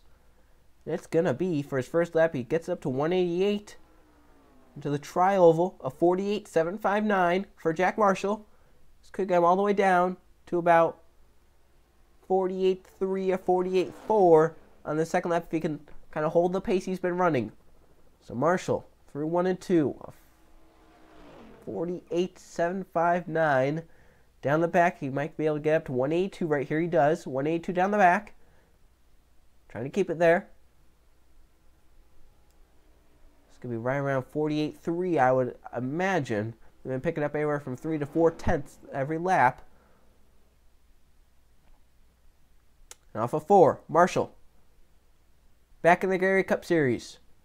It's going to be a round mid-pack. It looks like where he's going to be starting in his duel. To the stripe for Marshall. It's going to be a 48.353. Jack Marshall, middle of the road right now. A 48.353 for Jack Marshall. Puts him about middle of the road, I would imagine, in this qualifying session. Still trying to run down Jeff Pratt, that 47.742. Outstanding lap by the number 5 team. What they put together. Max Anderson could possibly try and be the one to do it. Max Anderson, another Chevrolet, going out to try and qualify. Qualify up inside that top 5, trying to get on the front row. Jeff Bright looking pretty good right now. No one's gotten close to him since Jake West. Being one of the first ones out, you have to know he's basically like agonized right now. He's doing waiting. He was the 6th driver to go out. We're now at the 23rd driver. He's just been waiting. Like, oh, come on. Just everyone just keep going out. All right, so 47 Max Anderson is in pit lane. He's going already. Anderson wants to go. That 47 leaving pit lane. So he drove the 83 last season in the Gatorade Cup Series, and one of the more famous moments was him blowing a tire at Kentucky. Not seeing a tire failure like that. He just blew a tire going off into turn 1 at Kentucky. Pretty hard lick into the outside wall that he took from doing that. So let's see what Max Anderson can do for this new number 47 team that he's a part of.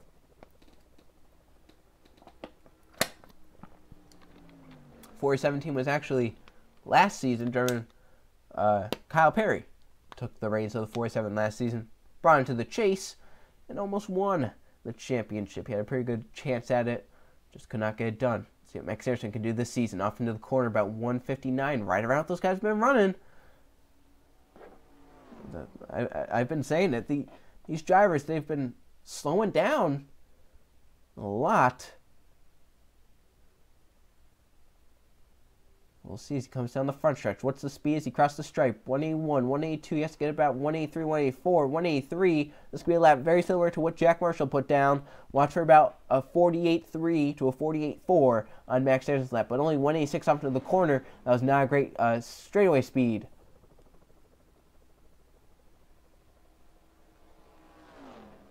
.180 as he comes off the corner, trying to get that up to 181 down the back. Max Anderson gets up to 181. That horsepower that he has.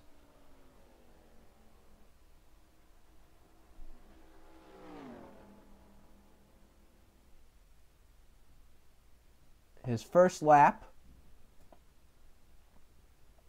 could be about 48.8 to a 48.7, I would say. Wasn't a great first lap, but it wasn't a bad one. It's going to be a 48.753 for Max Anderson. So that could pick him up to about 48.3 to a 48.4. So we'll see right here. Max Anderson, once again, not really that fast. He's not really that slow either. He's going to be about middle of the road, just like we've been saying with a lot of these drivers. It's going to be middle of the road in this duel. You're going to be trying to pick up any spot you can in those duels. Down the backstretch, 182. A little bit faster than his first lap. Down to 181 at the end of the straightaway.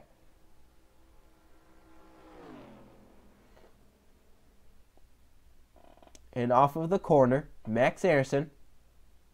See what lap he can put together here. To the stripe he comes. It will be a 48.336. A little bit faster than what Jack Marshall just did last time. A 48.336 for the 47 and Max Anderson. Decent lap time. Once again, middle of the road. It's going to be looking like for Max Anderson, the 47 team. Next up, the one of Diego Yepes.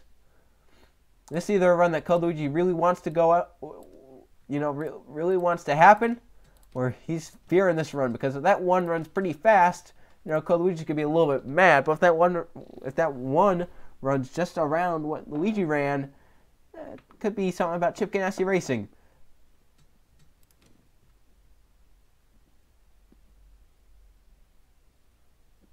And Yepes already on pit lane. See where he goes out.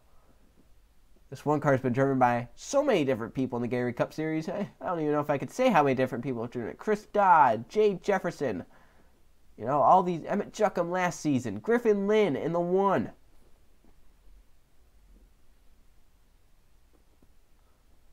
And Yepes now takes over the reins of the one car. Teammate to Luigi. The one car won in a photo finish last season at Pensacola. What was it? About 6,000s, 4,000s? It's in the thousands. So Yepes trying to do what other drivers have done, the one and win. Yepes won last season at Martinsville in the 87. He's trying to get the pole. Once again, Jeff Bright on pole with a 47.742. West is on the outside of the front row with a 47.804. Those right now the guys that have the front row locked down. Yepes trying to get back to victory lane at Daytona. He won the Clash last season, as you remember. Fortunately, he will not be racing in the Clash this season, but he has the duels to try and go out there and win.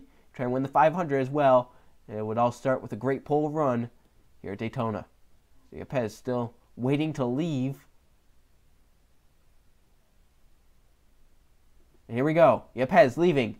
How's his lap time going to fare? His teammate is currently at the back of the field. So he has a few cars slower than him. What will Yepes' lap be? As he leaves pit road.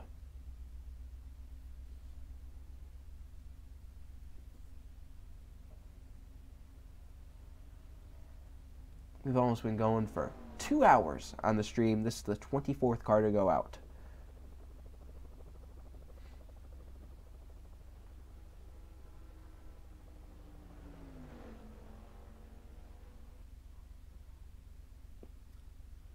So here we go for Diego Yepes. How's this going to fare for him?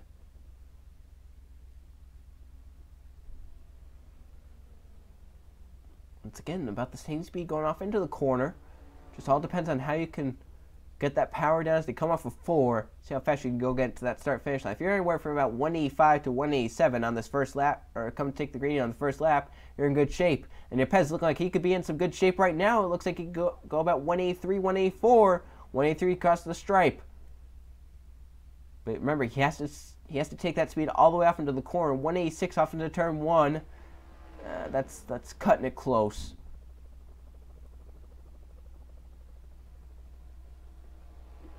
.180s, it comes down the back stretch. Up to 181.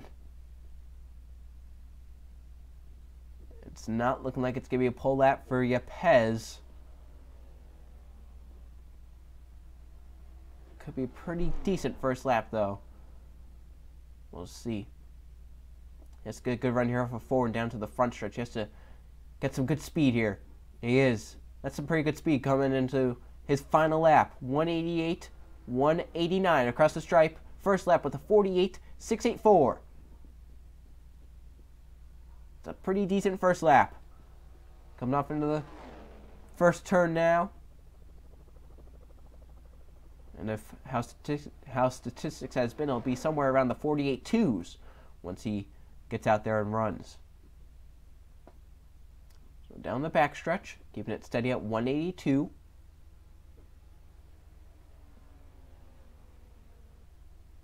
And through 3 and 4, Diego Yepes. Going to try and get a lap in the 48.2s as he comes off of turn number 4. It's going to be a decent lap time. It's not going to be a pole-winning lap time. Diego Yepes to the stripe with a 48.270. Decent lap time for Yepes and the 1 team. A 48.270 for Yepes on that lap time.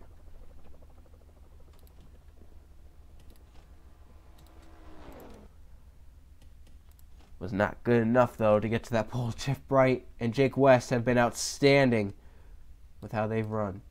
Colton Young, the 37, next car to go tackle the track. Good try. Yeah, pretty good lap in. His teammate, the 47, Max Harrison, ran a 48.336, right around the middle of the road. We'll see how Yo can do. I believe that's him already on pit road. He's ready to get going.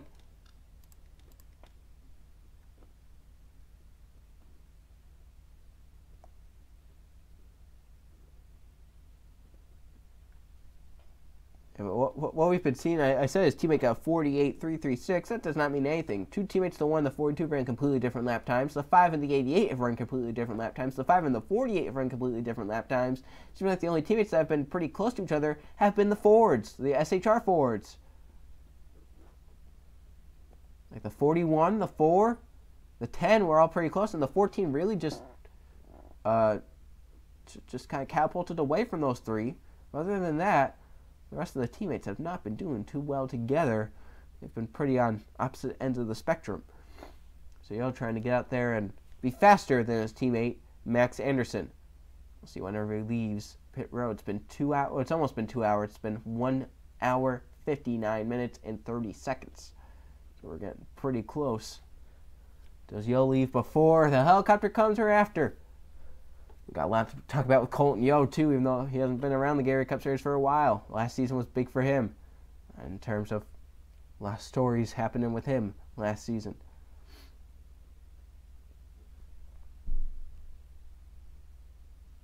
On deck is Nathan Stapleton, Jake Galloway, Luke Rainey, and Taylor Brian Price are all on deck to go out and qualify for Daytona 500 front row qualifying. Right now, the front row held by the only 2 drivers that have qualified down the 47-second brackets, Jeff Bright and Jake West, as Yo leaving the pits.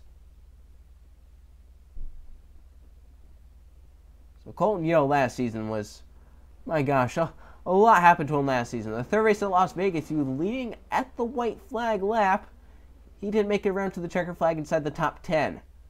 He was dumped by Kyle Perry off of turn number 2. Resulted in him finishing around 11th in that race. Yo was very well upset. He very well upset about what happened. He went back to Las Vegas, though, in the All-Star Open and won the Open to get himself into the All-Star race. So Vegas was a love-hate relationship for him last season, as Yo going to try to get out here and get the pole at Daytona, 160 off into turn number 3.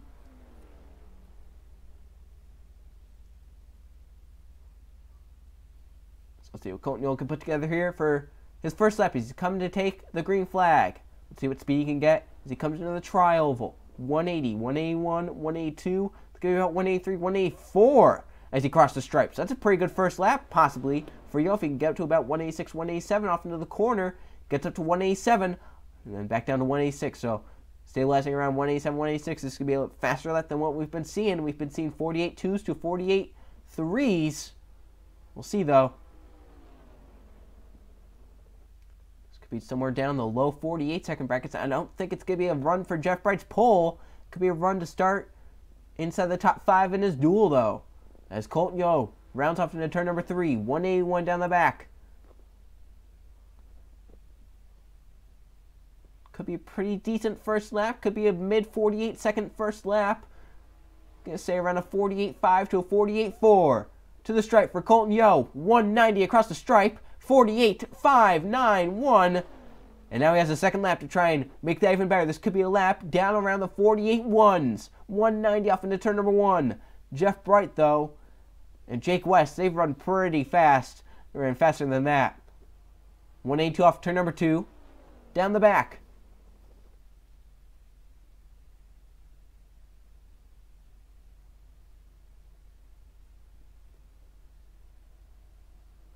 He kept it at 182, so that wasn't really a fast backstretch. He did not have the power against the wind. This could be a slower second lap than what we've been seeing.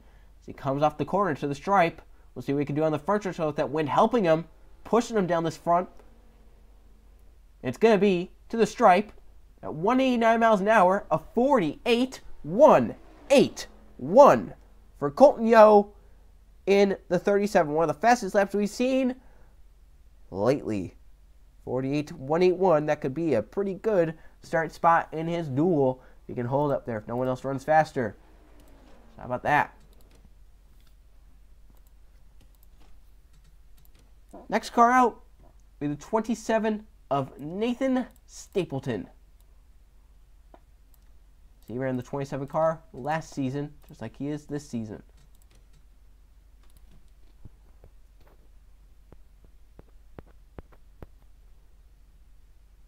Colton, that probably puts you around top 10, I would say. Not many drivers have run that fast. On deck, Jake Galloway, Luke Rainey, Taylor Bryan Price, and Carter Friesen will be the next ones to go out after Stapleton makes his lap. We'll see if he makes it fast. So Nathan Stapleton, as you mentioned, was in the 27 last season in the Gatorade Cup Series. Could not pick up a victory, but he's back trying to do better than they did last season, trying to make the chase for the first time in his Gatorade Cup Series career.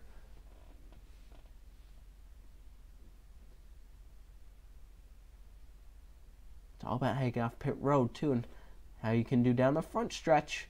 Coming to take that green flag. We saw Colton Yo got up to 183, 184 as he crossed the stripe to take the green flag. You're going to want to be around 185, 186 if you want to try and challenge Jeff Bright, because Bright put down a blistering lap. Right now, he's on pole with a 47.742. Jake West behind him with a 47.80.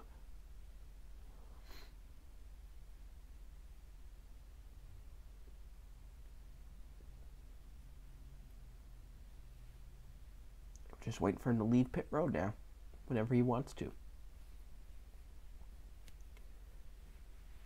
So this is going to be car number 26 to go out, a 42.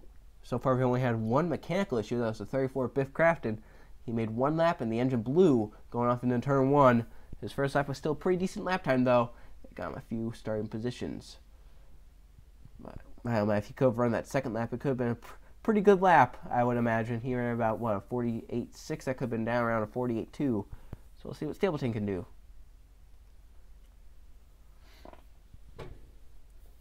he ever wants to leave. It seems like a lot of these drivers wait until about 3 minutes left and then they leave.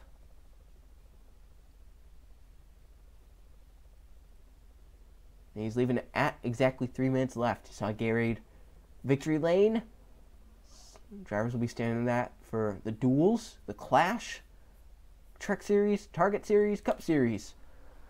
It's going to be a busy place next week.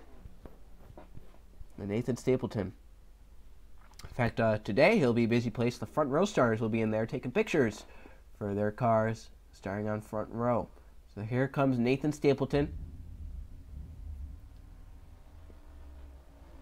Wants to get a good exit off the apron.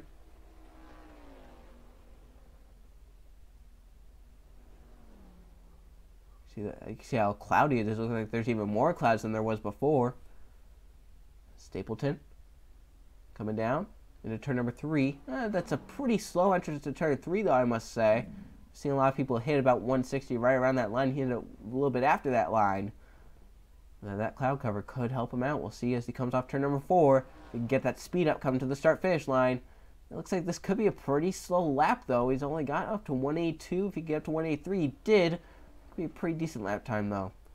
We'll see, though. Just have to get good speed down to this corner. 186 he gets up to, down to 185, right around that. As Stapleton rounds through 1 and 2. He wants to try and keep his speed above 180, but looks like it might fall down to 179 here as he comes off 2. He does. Get back up to 180, though, here down the straightaway. He does. Yeah, it's going to be a pretty slower first lap than what we've been seeing. 180 down the straightaway into turn number 3.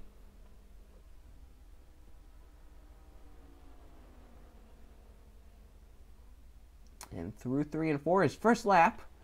Going to be mid 48s, I would say about 47 or 48.7, 48.8. If I had to guess, it's going to be a 48.882 for Nathan Stapleton. And Carter called that, I must say.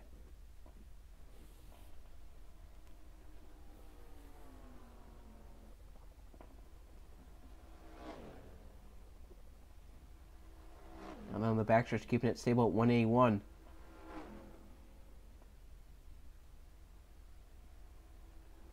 Yeah, it's, I just don't see it being a great lap. Could be another middle-of-the-road lap, I say, as he comes off turn number 4 to take the checkered flag on his qualifying lap. It's going to be to the stripe of 48, but what will it be? 48.486 for Nathan Stapleton. 48.486. It's a middle-of-the-road lap if I've ever seen one. Next out, Jake Galloway in the 11.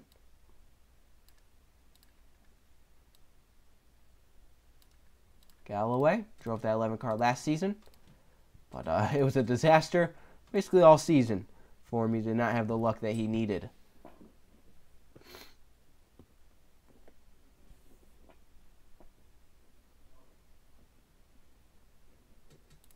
Galloway back with this 11 team after being with them last season, trying to make it a little bit better than it was last season. He's already on pit road. When does he start leaving?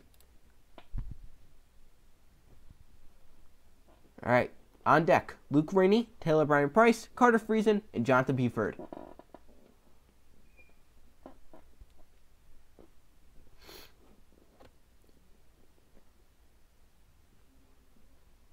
This is the first Joe Gibbs racing car to go out, technically, unless you want to count the 78, but the 11, the first JGR car that will be going out. The rest 3 will be going out right in a row. Daniel Lloyd, Justin Zeidel, and Riley Sampson will all be in a row as Jake Galloway waiting for the perfect opportunity to try and go out.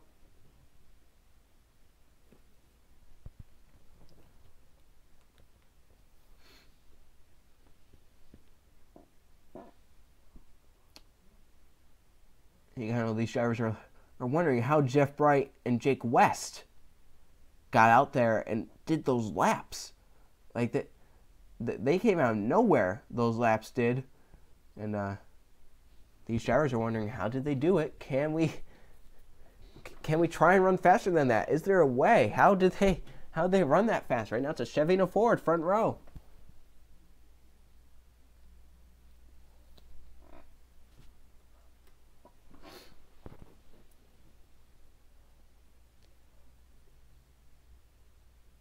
Still waiting on pit road.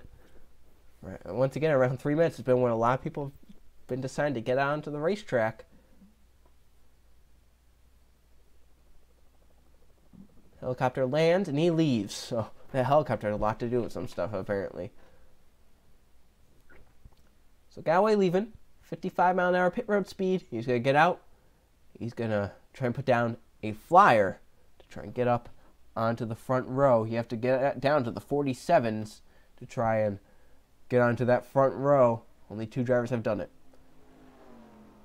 Let's see what Galloway can do. First, Joe Gibbs Racing car to come out. Last season was a mess for Jake Galloway, as we mentioned, with this 11 team. He had to set out a few races after a big crash at Indianapolis, I believe it was, where he got injured. He sat out a few races with Danny Lloyd. Lloyd now is employed with Joe Gibbs Racing, driving the number 19.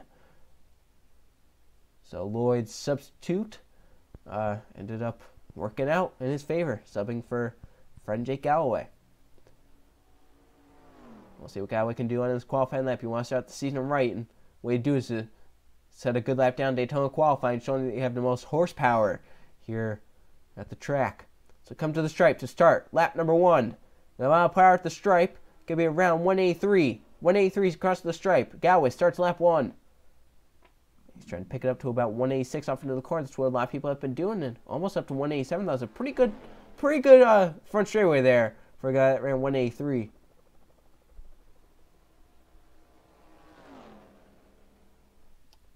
Down the backstretch, 180 miles per hour.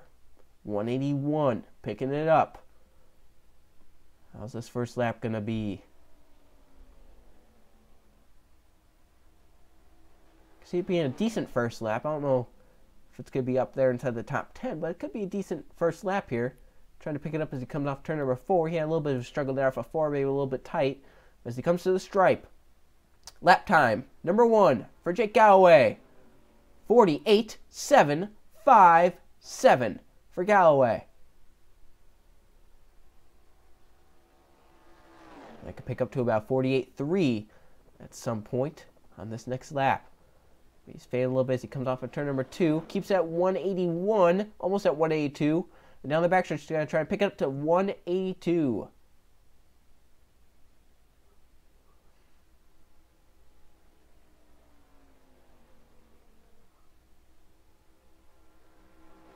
And through 3 and 4.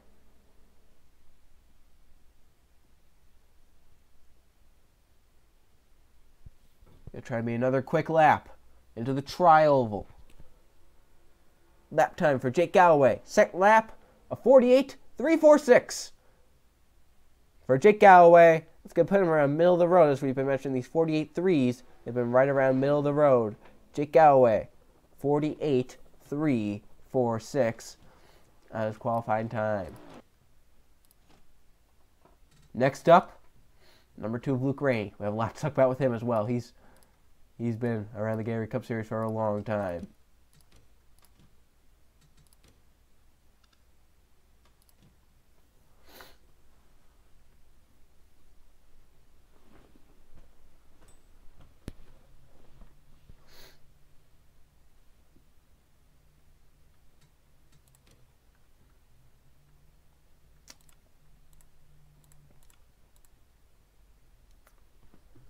We're waiting for Luke Rainey to get to pit road.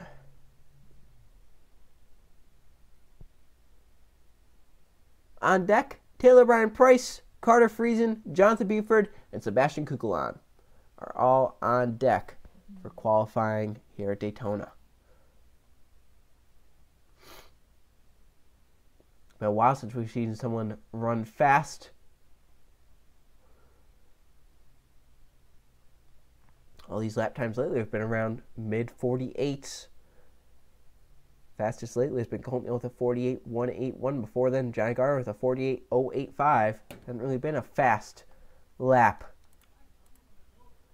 So here comes Luke Rainey, that white number 2, Ford Fusion. His teammate Jack Marshall ran a 48.353, but as we've been saying, it doesn't matter how your teammate runs. Jeff Bright, the fastest Hendra Motorsports car, and Eli Bright's teammate ran a 48.369. His other teammate, Isaac Nichols, ran a 48.429, and Jeff ran a 47.742. As Luke Rainey leaves pit lane, he's ready to get going. He's trying to beat that 47.742 to get to the pole. If not, front row start would be to beat Jake West with a 47.804. So here comes Luke Rainey.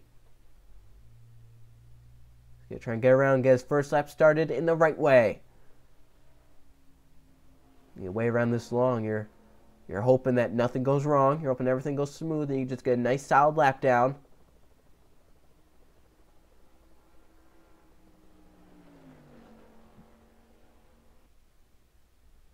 And down the back, Luke Rainey has been in the Gatorade Cup Series since season number 3. Every season he has at least one win. In season 3, he drove the 27 for Richard Childress Racing. Took it to a lucky win at Phoenix. Every season since then, he's driven the 2. In season number 4, he took that car to 2 victories at Texas and Bristol. Season 5, he backed up his Bristol win with another win at Bristol. And then last season, he won his home track of Pocono. And you would have to say that he's improved every season since his Gatorade Cup Series debut. Last season, he almost made the chase very close.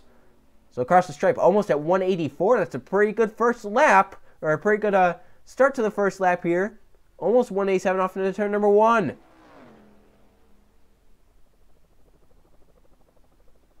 You have to get through 1 and 2 all right. If you get it to about 180, which he does down the backstretch, he has to keep it up to 181, though. I don't think it's going to be a pole run, but it could definitely be a run that's down around top 15, top 20, top half of the field, possibly. Off into turn number 3.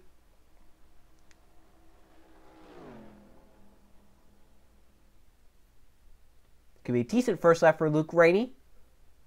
As he comes off the corner to the stripe. That wind working in his favor. As he comes down the front stretch to the stripe, it's going to be a 48.691.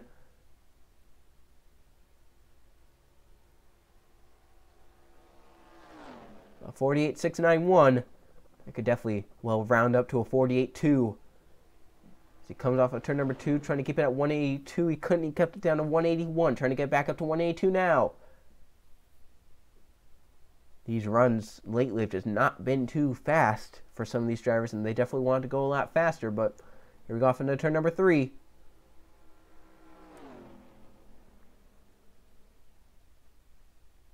It's going to be a decent lap for the 2 of Luke Rainey.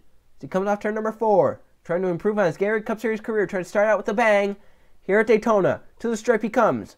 It's going to be a 48.306 for Luke Rainey. It's about middle of the road, as we've been mentioning. 48.306 for Luke Rainey. So, decent lap time there, but definitely not what he was hoping for. It's been hard to put down a fast lap here lately. Jeff Bright went out and ran that fast lap, but ever since then, it's been very hard to run a fast lap. Well, it's time for Taylor Brian Price in number 15. He's trying to set down a blazing fast lap. It's been very hard for these drivers to set down fast laps. He's looking to try and get it done. And he's already on pit road. He wants to leave probably immediately. On deck, Carter Friesen, Jonathan Beeford, Sebastian Kukulon, and Dale Lightning are all on deck. Mac Johnson, Danny Lloyd, Justin Zidell, Riley Sampson, TJ Hanley, Benny Watson, Derek Hamill, John Gambit, Griffin Lynn. We'll see what Taylor Brian Price can do in his qualifying run. Another Chevy out on the racetrack.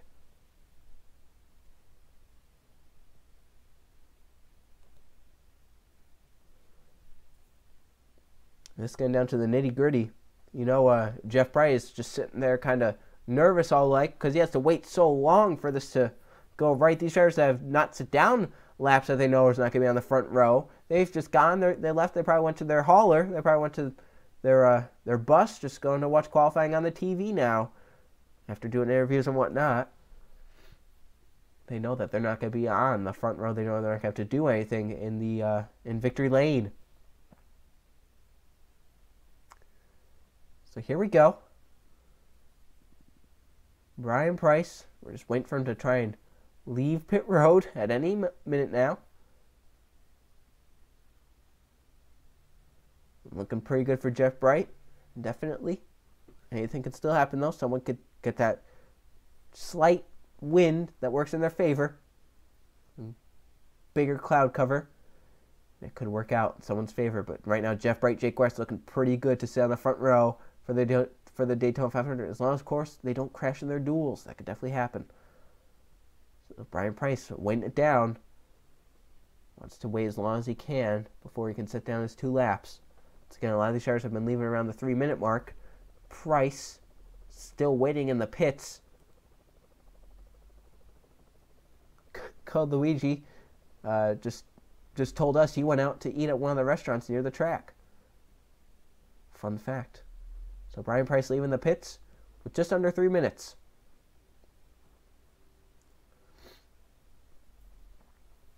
He's going to try and put down a flyer. But he's been saying that ever since Jeff Bright. No one's been able to put down one like Jeff has. There's like 20 restaurants outside Daytona. I've heard about that. I've heard so many restaurants just outside Daytona. Oh, Brian, he had to let off the gas a little bit there. That might slow his lap down. So he getting up to speed, up to 150.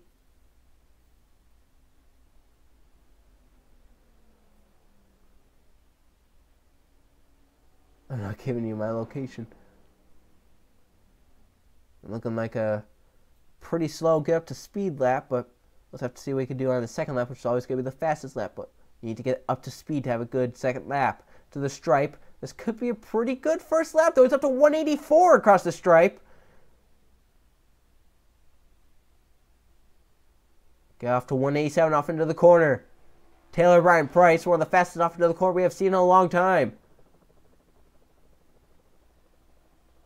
But through 1 and 2, he does lose some ground. He keeps it around 181 as he comes off a 2.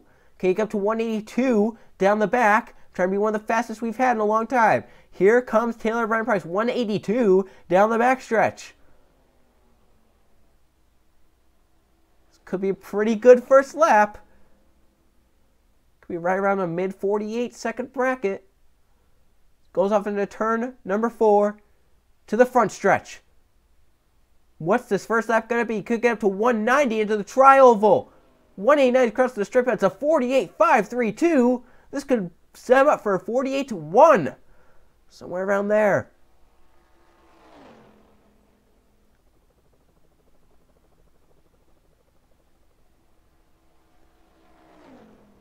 Price's teammate, Hamill, going up just a little bit later. This is going to be one of the last cars going on this session.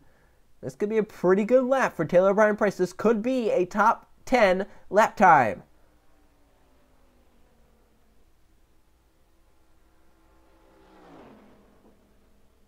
Through 3 and 4 and off of 4. Taylor Brian Price going to come off at turn number 4 and see his checkered flag for qualifying. It looks like it could be a pretty good second lap right here. To the stripe they come. It's gonna be, as he almost reaches 190, a 48.115. A pretty good lap time for Taylor Brian Price, all things considering. 48.115 for Taylor Brian Price. Pretty good lap time there for that number 15 car. Well, next up, Carter Friesen in the 38. Gonna be the next one out onto the racetrack. Gonna try and set down a fast lap and do the opposite of what his teammate did. He does not want to blow up. He wants to get all 2 laps in. His teammate, once again, Biff Crafton, blew up on his second lap. Carter Friesen wants to make all 2 laps and make them cleanly. So we'll see what Carter can do on this lap. On deck, Jonathan Beeford, Sebastian Kukulon, Dale Lightning, and Mac Johnson. Will be the final Hendrick Motorsports car to go out. As Carter Friesen sitting in the pits. And something we have to point out, Mac Johnson, the last Hendrick Motorsports car, the Hendrick Motorsports car holds right now the pole, but they come out of the same shop. The 524 shop versus the 4888 shop. So again, the 24 run pretty similar to the 5.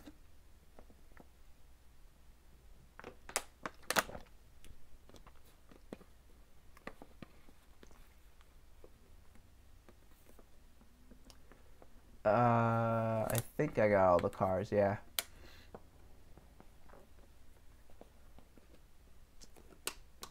So Friesen's still waiting.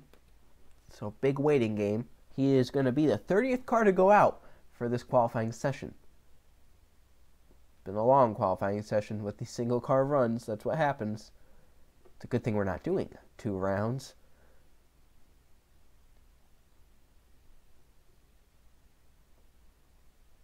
I haven't checked them in game yet because I had a lot to do last night. And I went to bed at like 10 p.m. like right after the race was over because I'm sick. And Friesen leaving the pits in the 38. Trying to do the opposite of what his teammate did. We'll see though. A scale of 1 to 10. It's like the Furniture Row paint scheme, so I don't know. Probably a higher rating. Let's see what Friesen can do. That 38 Camping World Ford for Front Row Motorsports.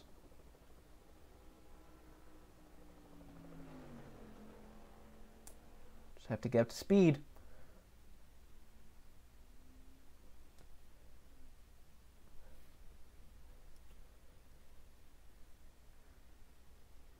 Friesen has competed in the Gatorade Cup Series for a few seasons now. Season 5 was his rookie season. He won at Michigan. He returned to Michigan later in the season and crashed hard into the inside wall. Had to sit out a few races for some broken bones. And then next season he came back. He won at Kansas. He had a pretty decent season. Could not make the chase though. So we'll see what he can do in this Daytona 500 qualifying. Looking like a pretty good run up to the finish line. 184 to the finish line. It's not too bad. It gets off to 187 off into turn number 1, hovering around 187, 186. Now slowing down as he goes through 1 and 2. That wind playing a factor already. Down to 180 as he comes down the backstretch. He's going to try to pick that back up to 181. He does. This could be a lap time, just like we saw with Taylor Ryan Price. If his first lap is right around mid-48s, he got up to 182 down the backstretch.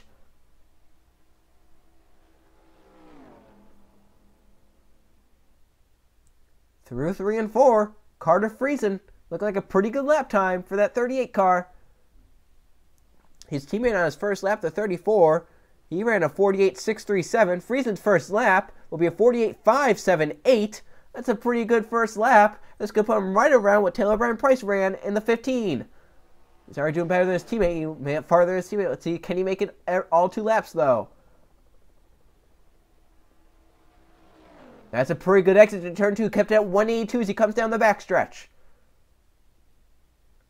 Trying to get up to 183. He's stabilizing at 182. He's not gained any ground down the backstretch. Just keeps it at 182.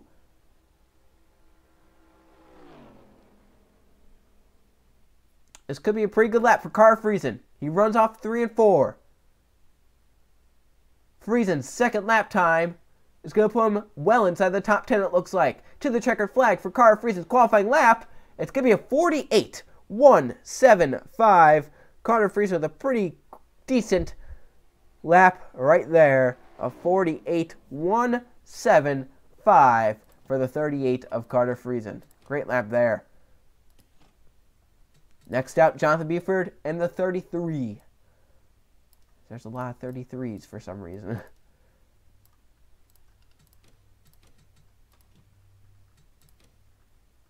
All right. Let's see how Buford does with his qualifying lap. On deck after Buford will be Sebastian Kukulon, Dale Lightning, Mac Johnson, and Danny Lloyd, which will start the JGR cars going out. So Buford on pit road already.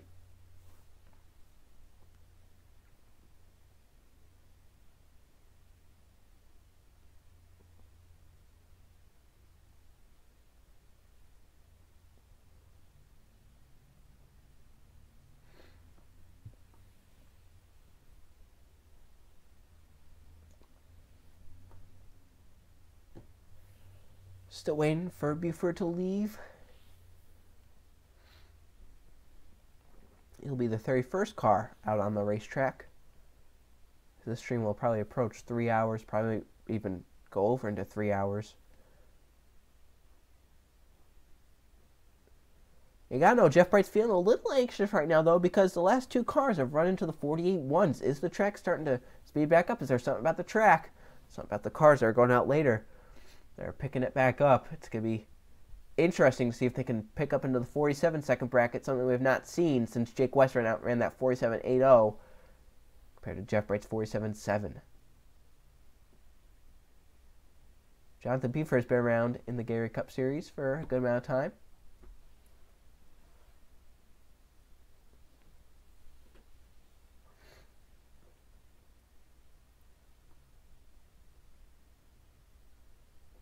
Let's get another Chevrolet about to hit the racetrack.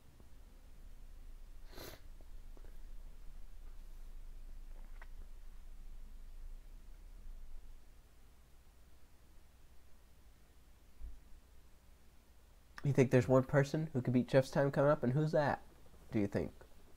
Oh, helicopter landed. He should take off any minute now. Yep, there he goes. Tell you, it has something to do with that helicopter. So Jonathan Beeford leaves the pits. He's going to go out there and try and post a lap. Oh, you think Griffin Inland, the last car to go out, is going to just beat the 5? Oh, that looked like a pretty slow exit to pit road there. Buford did not really have his foot on the gas there.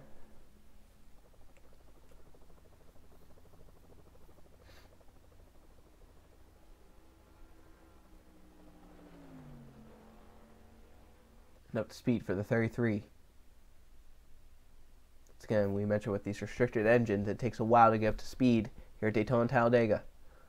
See what Jonathan Beeford can do on his first lap. Pretty good run off into the corner. He has to get down the front stretch though. Perfect. He has to do what Friesen did, get up to about 184, 183. We'll see. Buford, it's looking decent. Might be about 183 once he crosses the stripe. He is 183, so he should be about 186 off into the corner as they go and approach turn number 1. Jonathan Buford.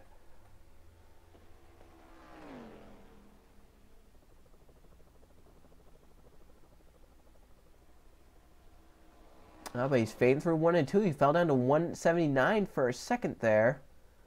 180 again down the back. Trying to pick it up to 181. He's barely doing that.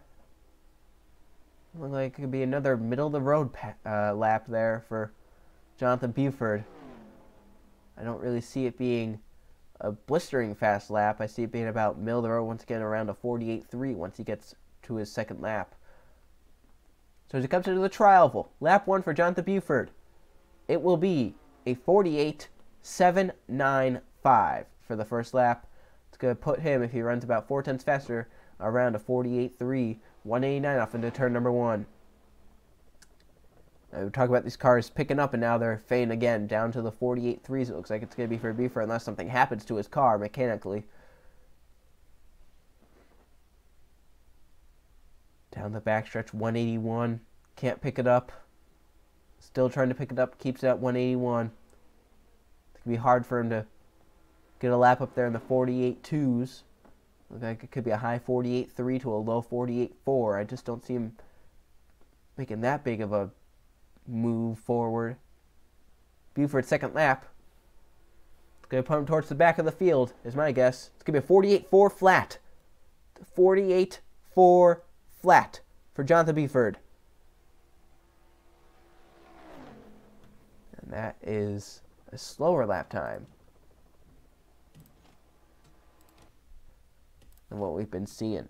Next out, the 3 of Sebastian Kukulon.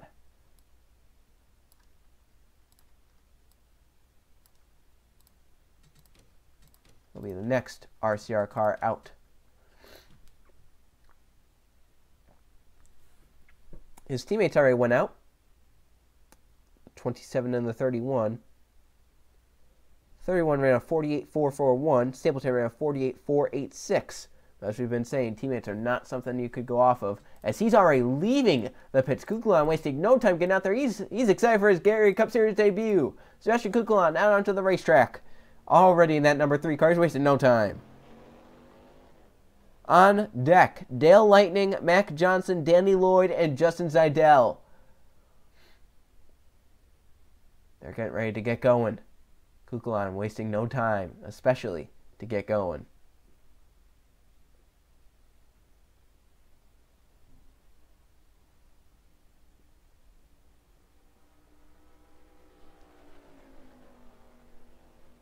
It's going to be the 32nd driver to go out there and record a lap.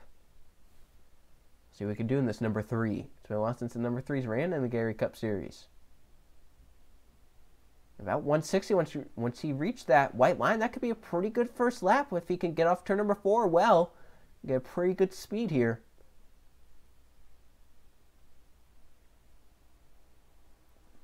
As it comes down the front stretch, up to 180 already.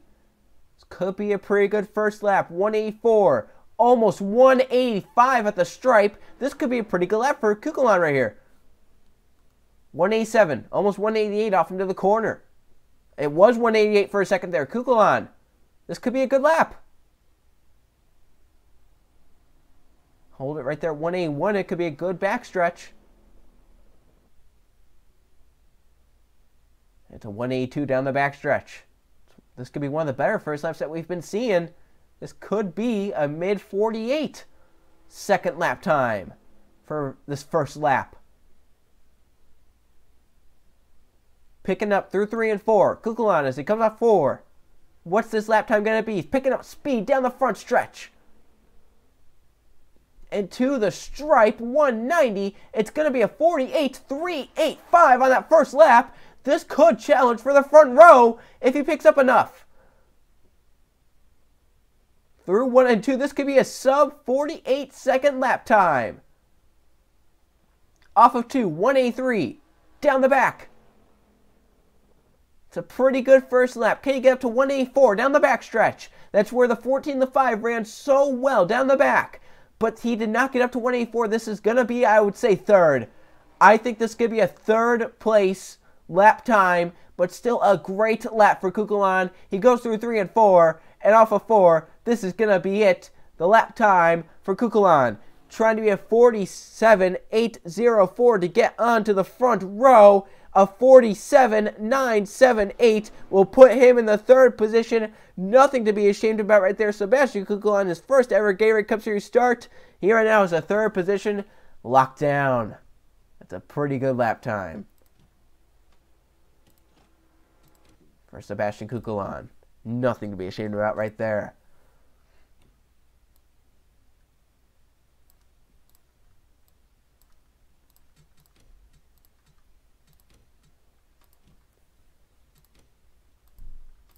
All right, next up, Dale Lightning in the 51. He'll be the 33rd driver to take time in this qualifying session.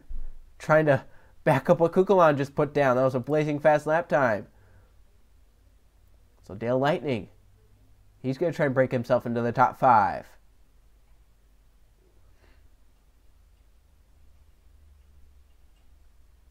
See if he ever pops into the racetrack.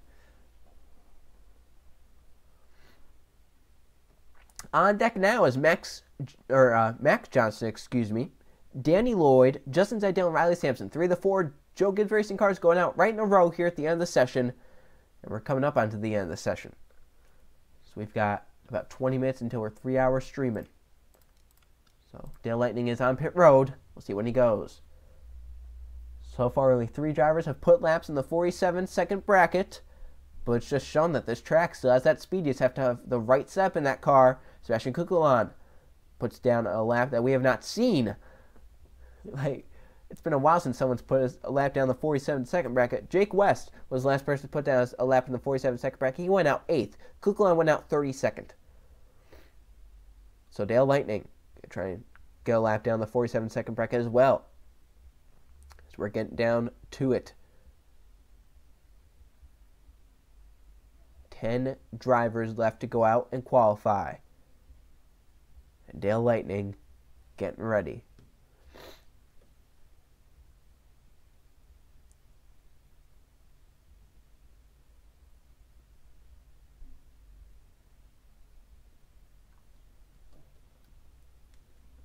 Once again, Dale Lightning gonna wait until the helicopter, it looks like, lands. A lot of these shirts have been going out around 3 minutes.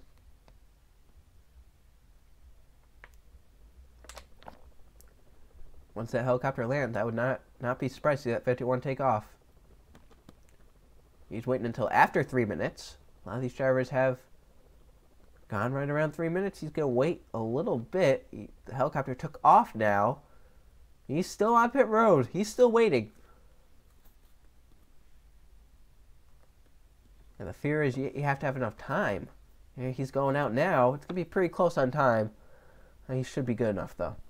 So Dale Lightning coming out. This is his rookie season in the Gatorade Cup Series as well. So a lot of rookies this season in the Gatorade Cup Series.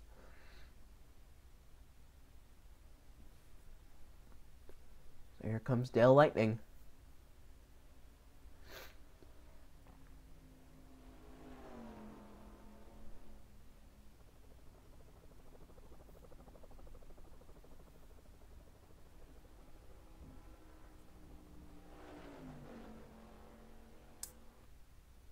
That was decent getting up to speed right there.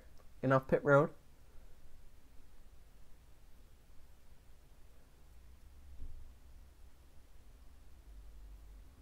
You could be like Kukulai and get to the 160 at the... Oh my gosh, 160 before the line. This could be another lap down the 47-second brackets if he could get off 4 well. We saw Kukulai go about 184, 185 as he crossed the stripe. What can Dale Lightning do? He's already 180. He hasn't even made it to the tri-oval yet. This could be a fast lap for Dale Lightning into the tri-oval. 184, 185 at the stripe.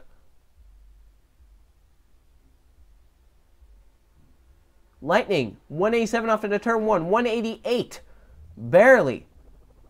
This could be a lap just like Kukulan's was. As he comes off turn number 2. Down the back, 181. Keeping it steady at 182 now. Kukulan ran 47.978. The battle to try and get on that second row. Through 3 and 4. Keeping it 182. Going to try and pick up to 183 here as they go through the middle of the corner. He comes off of turn number 4. Dale Lightning, first lap. Where will it put him? It's going to be, as he crossed the stripe, 189, 190 into the stripe. And lap 1 is a 48.388 for Dale Lightning. And 191 off into turn number 1. This is going to be a pretty good lap, I must say. I think Dale Lightning's lap is going to be a little bit faster than Kukulan's, but just barely. 182 off the corner. Gets up to 183 down the back. Can he get up to 184 just like the 14 and the 5 have been doing? This is going to be a pretty good lap there for Dale Lightning. Keeps at 183, but that's still pretty fast. That's right around what Kukulan was doing. Down to 182 for a second. Back up to 183. Down to 182. Been shaking around right there. But as he comes off turn number 4. It's going to be right around Kukulan's lap. Comes into the tri-oval. Dale Lightning. Looks like he'll be sitting on the second row for now. His stripe. 47.999 for Dale Lightning. That will put him 4th right now. And the 4th driver to run under the 48-second bracket. But a 999. That is something you don't see every day. And that was close to being in the 48-second brackets. That's a pretty good lap, though, for Dale Lightning. That's a top 4 lap right as for now.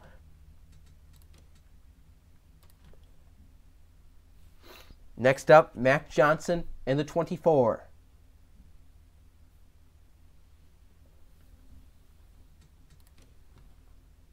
Front 4 looking pretty good, but Mac Johnson, teammate of the 5 of Jeff Bright, they share a shop. Goes to 4888 shop, the 524 shop.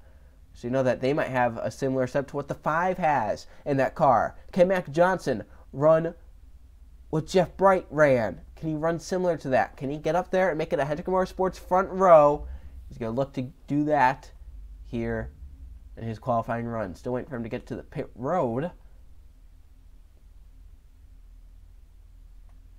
On deck are 3 JGR cars. Danny Lloyd, Justin Seidel, Riley Sampson, and TJ Hanley in the 23. Mac Johnson on pit lane. Here we go. When do they leave? Hendrick Motorsports. Up and down day for them. Pole to mid-pack. Johnson going to try and get up there. Put it on pole. When do they leave? See Gary Victor Lane once again. Johnson wants to be there. once he is done with qualifying.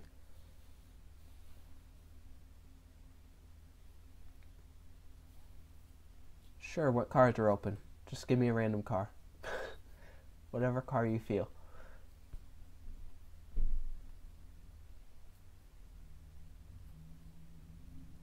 And Johnson is leaving.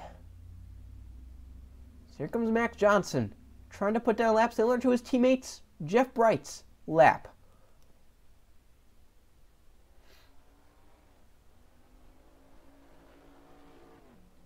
If he could do what Kukulkan Lightning did, but just a little bit better, leaving the pits, never know. So we're getting down to it.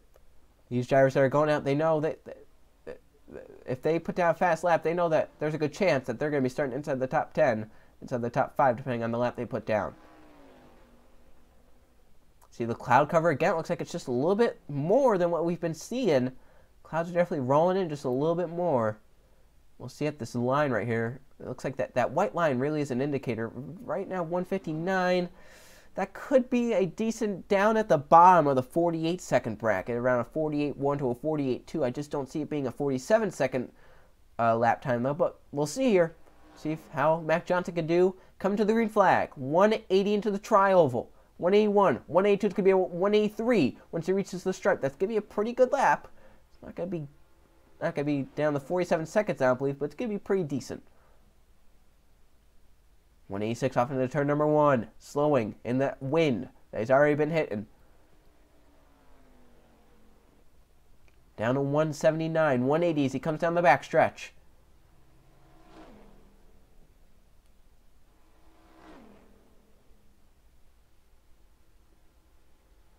.180.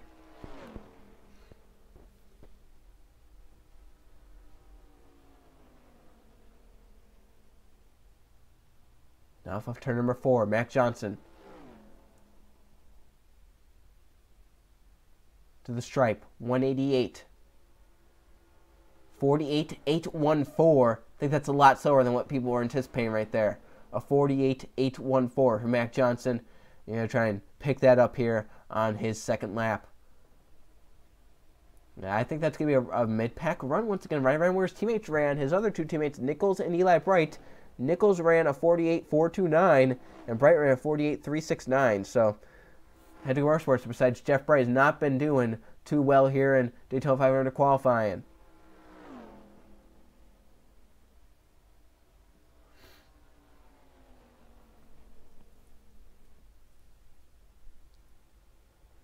And off of 4, Mac Johnson with a lap time. Could be around mid 48 seconds to the stripe. It will be a 48.426, right around where his two other teammates, the 88 and the 48, were running. A 48.426 for Mac Johnson. That's obviously got to be a disappointment, but right around where teammates besides Jeff Bright have been running. Well, next up, we're now going to start the Joe Gibbs Racing train of cars. 3 Joe Gibbs Racing cars out, one after the other. Danny Lloyd will lead Joe Gibbs Racing out on the racetrack. Danny Lloyd in the number 19, followed by Justin Seidel, Riley Sampson. Then you got TJ Haley and Benny Watson after those JGR cars. So we'll see how the 19 Danny Lloyd could do. He subbed for the 11 of Jake Galloway last season, and it got him a Joe Gibbs Racing Gatorade Cup Series ride.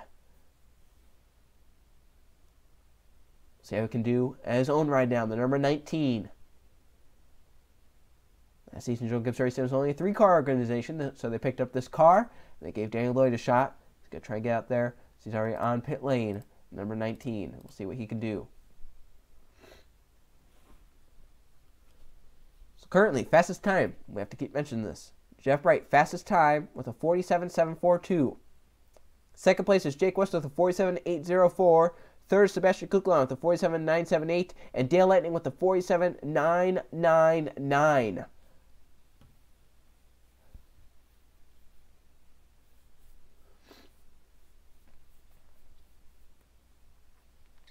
And after that, it's probably something around 48.0.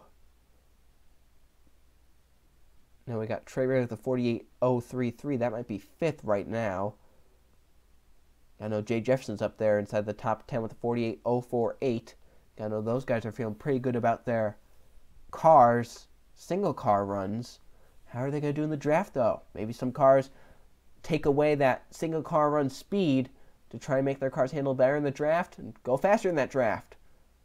So we're approaching 3-hour stream, 9 minutes until we go 3 hours. We've got Danny Lloyd, Justin Seidel, Riley Sampson, TJ Henley, Benny Watson, Derek Campbell, John Gammett, and Griffin Lynn going out on the racetrack. So we're getting down to it. About 7 cars left. So we'll see how Danny Lloyd does.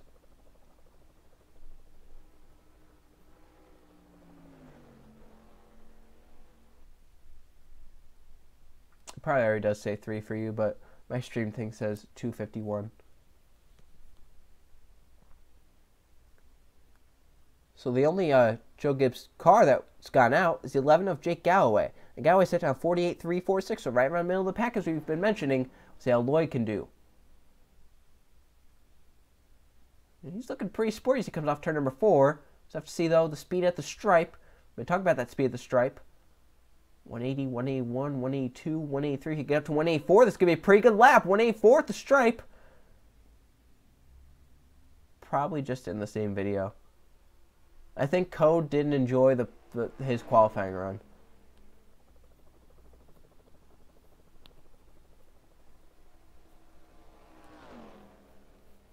So 181 as he comes off the corner. That's a pretty good corner speed. Down the backstretch, 182. This could be a pretty good lap right around where Jay Jefferson ran with his 48.048. Trey ran with his 48.033.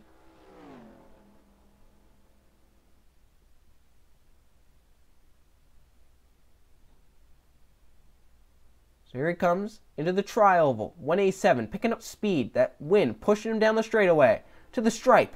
189 as he crosses the stripe. It's a 48.508. So I'll put him on his second lap if he can make it all the way around perfectly, right around a 48.1. Could be a pretty good lap time for Danny Lloyd. Could put him inside the top 10. And inside the top 5 for his duel. So down the backstretch. Danny Lloyd, 182. He's going to try to get up to 183. It's hovering around there. It's going 2-3 up to 183. I believe this is going to be about 48.1 second lap time. It's going to be a pretty good lap.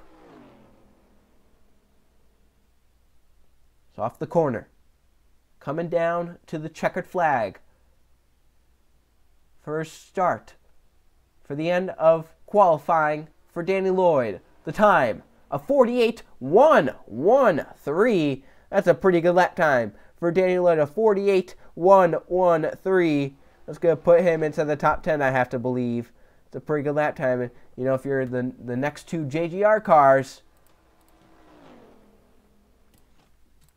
you know, if you're either Justin Seidel or Riley Sampson about to go out, you got to be feeling pretty good about your chances. Your teammate just ran pretty well. Seidel's the next one off.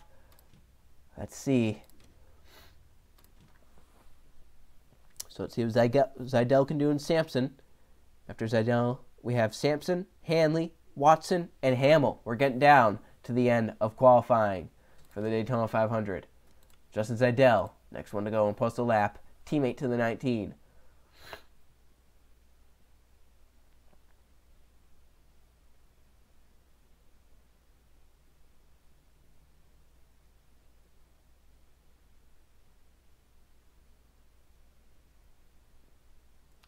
We're waiting for Seidel to get out there on pit lane. He's already out there. When does he want to leave, though?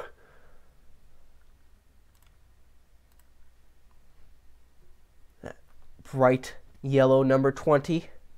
Seidel drove this car last season. Drove the number 20 last season. Almost got a few victories. It wasn't really a great season for him. He kind of was down there with Carson Bowers and Jake Galloway towards the bottom of the points. So we'll see.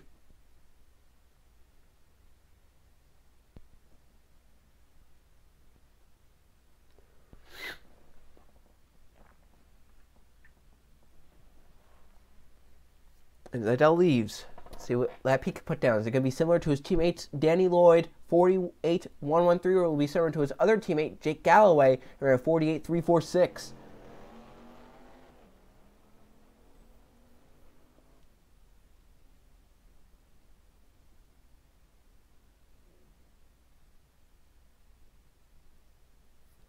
See what Justin Seidel can do. Almost 3 hours into this. And we're nearing the end, thankfully.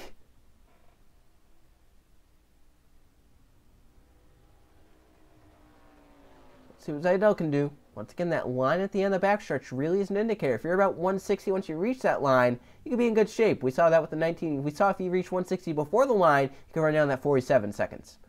And it's looking like it's going to be about 160 at the line, so it could be similar to his teammate in the 19. Lately, these lap times have been flying up the speed charts, as Justin Seidel is going to come off at turn number 4. This is probably going to be my longest stream ever, yeah. And up into the start-finish line, 184 at the stripe. This could be a pretty good lap. Do this for every race? Oh, God, no. 186 off into the corner. It's a little bit slower than I would have expected after running 184 at the stripe.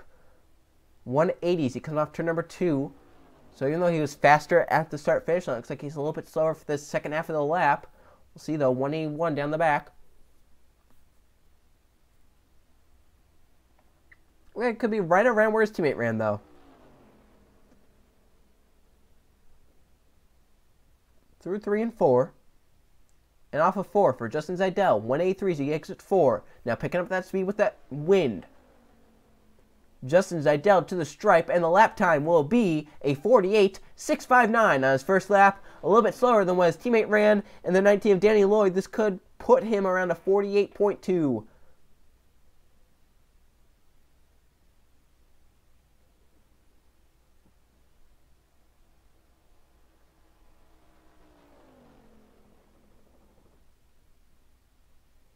Now down the backstretch, 182. That wind still pushing those cars. Or I guess holding them up, pushing them backwards, if anything. But then pushing them down the front stretch. See, like right here around exit of turn 4, they really get that speed built up and they just keep gaining it. Seidel to the stripe, lap 2, will be a 48.268. So Seidel with a 48.268, a pretty decent lap time. That'll put him probably inside the top 20 as of now. So 48.268 for Justin Seidel in the number 20. Well, next car up, another Joe Gibbs Racing car. Seidel just went out. Lloyd just went out. It's now time for the 18 of Riley Sampson to go out. The fourth and final JGR car to go out. And they've been pretty close to each other. Lloyd ran a 48.113, Seidel ran a 48.268, and Galloway ran a 48.346. So they've all been pretty similar to each other. Let's see what the 18 can do. Riley Sampson. Not the pace car. I want the 18. This will be Sampson's first season in the Gatorade Cup Series as well. He's never raced before in the Cup Series. On deck is TJ Hanley, Benny Watson, Derek Hamill, and John Gambit. And then that'll lead to the final car, the 7 of Griffin Lynn.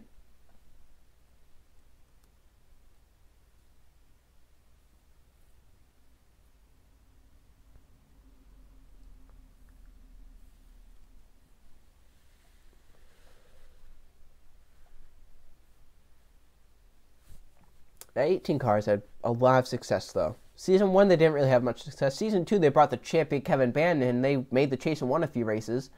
Season 3, I'm trying to remember who drove it. Well, if I don't remember who drove it, it probably wasn't that great. Season 4, it ended up with Trey Ramey behind the wheel. Season 5 was Kevin Bandon. Last season was again Trey Ramey. Now this season, Riley Sampson takes over the reins of that number 18 Toyota Camry. So we'll see how this goes. Well, it's not necessarily that you're going to be starting behind them or you're going to be finishing behind them, because there's still a good gap between you and him for someone to sneak in there. He ran a 47.978. You ran a 47.999. So someone can run the 47.98s and they could be between you. Oh, right. Jim Gambit was in the 18. Right. And didn't he win Talladega too? I think he won Talladega, if I remember correctly. Because I remember like Chasers had won every chase race, and then he won the Talladega race and stopped that or something.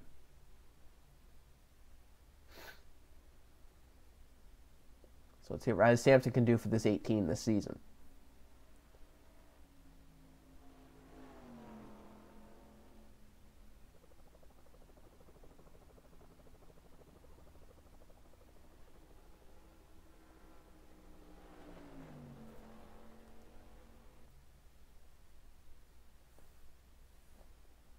It all depends on how you get up to speed off of the pits.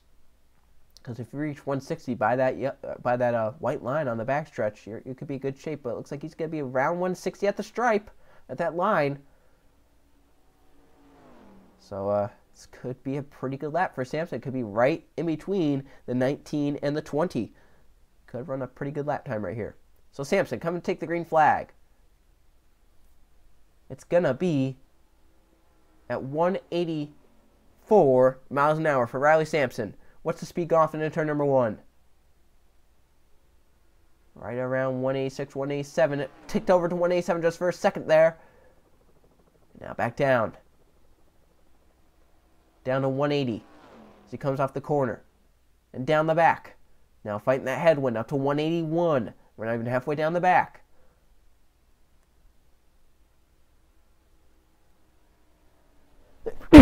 Sorry about that. That's my sickness coming in and me talking a while.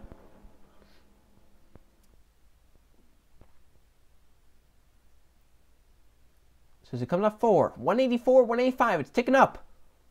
If you get to 189 at that stripe, that could be a good lap. Second lap right here. 189 at the stripe. His lap time is a 48.644 on the first lap.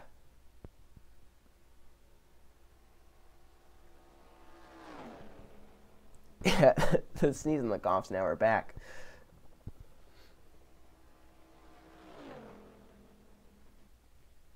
.182 down the back.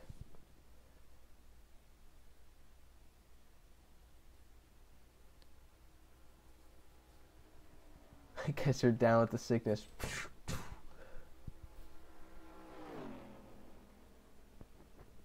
Trying to get around where his teammates ran. Danny Lloyd at 48.113. Justin Zaydell 48.268. This could be right in the middle of them as he comes to the stripe. Could be right around them, I can tell you that. To the stripe they come. Riley Sampson with a 48.258, which is just 100th faster than his teammate Justin Zaydell. A 48.258 for Riley Sampson, the 18 car. So JGR, they're all pretty equal, I must say. They all brought some pretty equal cars here to Daytona. Well, next up on track, this man has quite a story. TJ Hanley in the 23.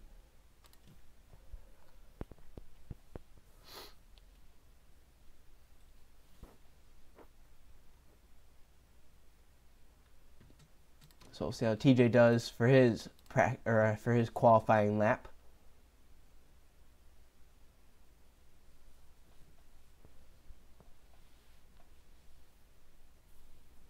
Hanley wants to get a good starting spot for the 500.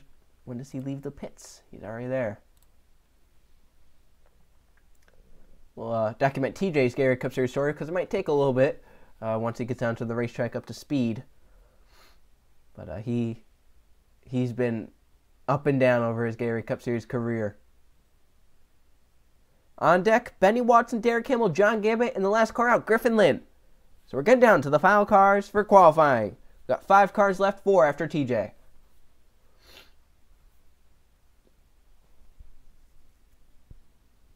He wants to take that 23 to victory lane, back in a Toyota. He was with Ford, then he went with Toyota, Chevy for a season last season. Now he's back in Toyota. And it seemed like his best seasons came with Toyota, so we'll see how he can do. Hanley, still waiting.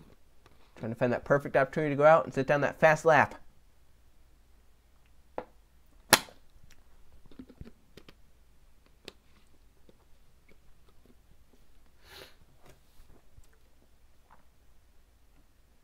Any minute now for TJ.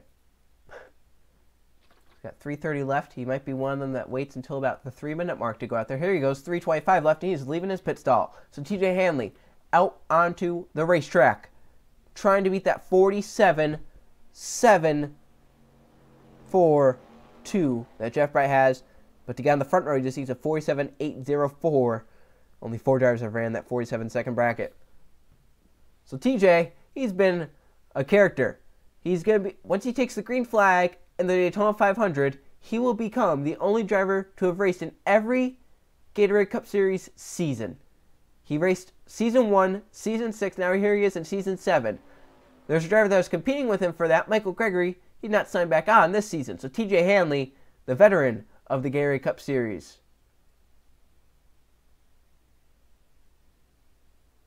And Hanley going to get 159, about 160 at that stripe. Going to be close. So TJ in Season 1 ran with the 6 team, did not pick up a victory. Season 2, he almost made the chase with the 16 team, still no victory.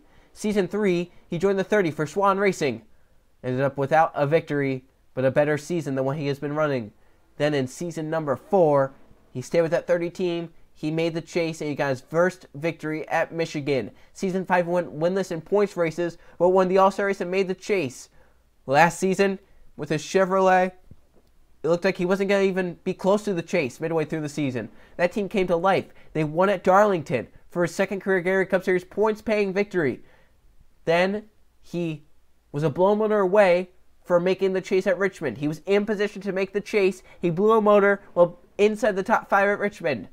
Went out there with a vengeance in the chase without being in it. He could not win any more races. Now he's back in this 23 car for season number 7. What can he do for his qualifying lap? This first lap is going to be pretty... Well, it's going to be right around what we've been seeing with 189 at the stripe. It's a 48.632. Once again, that's going to be right around 48.2, I would have to imagine, if he keeps it going all right. It's about 190 off into turn number 1. We'll see what it comes as he comes off of turn number 2. 183, it's going to be about 182 down the back. He might pick it up to 183. Down the back stretch. Try to get up to 183. Halfway down the back stretch. Still at 182. He has not picked up any speed. Keeps it at 182. Down the back into turn number 3. Trying to get a decent starting position for his dual race. As he comes off of turn number 4. TJ Hanley in the 23. Sees the checkered for his qualifying lap. The time he's going to put up will be a 48.214 for TJ Hanley. A 48.214, and that should put him about top 20 for that starting spot. So TJ Hanley, a 48.214 on his lap time. Pretty decent there.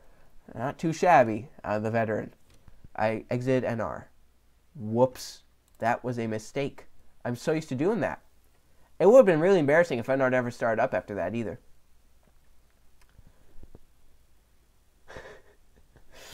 I can't believe that. I hope that doesn't change anything. Oh. Okay, so we're back, guys. Don't worry. So now, you can tell I've been doing this for a while because I'm making mistakes now. Benny Watson is out in the 32 car. This will be his rookie season as well. Let's just make sure all this is the same. It is.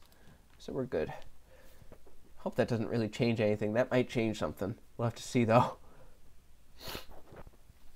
It doesn't really matter, though, because the weather's the same. So if someone goes out there and runs faster, they deserve it. So here comes Benny Watson. It'll be his turn to qualify. This will be his Gatorade Cup Series debut. He's on pit road already. This will be Benny Watson's rookie season for the Gatorade Cup Series, just like many others that we've been talking about. He's leaving pit road already. He's excited. He wants to get out there. He wants to put down a lap. So Benny Watson, you may know him. You may love him. He's here in the Gatorade Cup Series trying to raise hell, get a victory. How do you get a victory? Well, you start on pole in the 500. That's a great way to start out your Gatorade Cup Series career, wouldn't it be? Right now, the veteran, Jeff Bright, the champion Jeff Bright, has it. And Watson having a tough time getting up to speed there on the apron. Let's see, though, if maybe he wants to just get a better arc off the corner. Have to see there. That looked pretty slow, but we said that about the 51. It looked pretty slow, and he ended up 4th, so we'll have to see. It's picking up speed. It's going to be 160 before the line, 161 at the line, and about 162. This could be a pretty good lap. This could be down the 47-second bracket. He has to make it off turn 4 well. He has to get that wind pushing him. This could be a top 2 lap maybe. Benny Watson into the tri-oval. Coming to start his first lap. It's a 184th a stripe. Don't know if it's going to be pole, but it could be a pretty good top 5 start. Right here, 186 off into turn number 1. I don't think he'll be good enough, though. I think he'll be a top 5 spot. I just don't see him being able to get up there and run with that front row.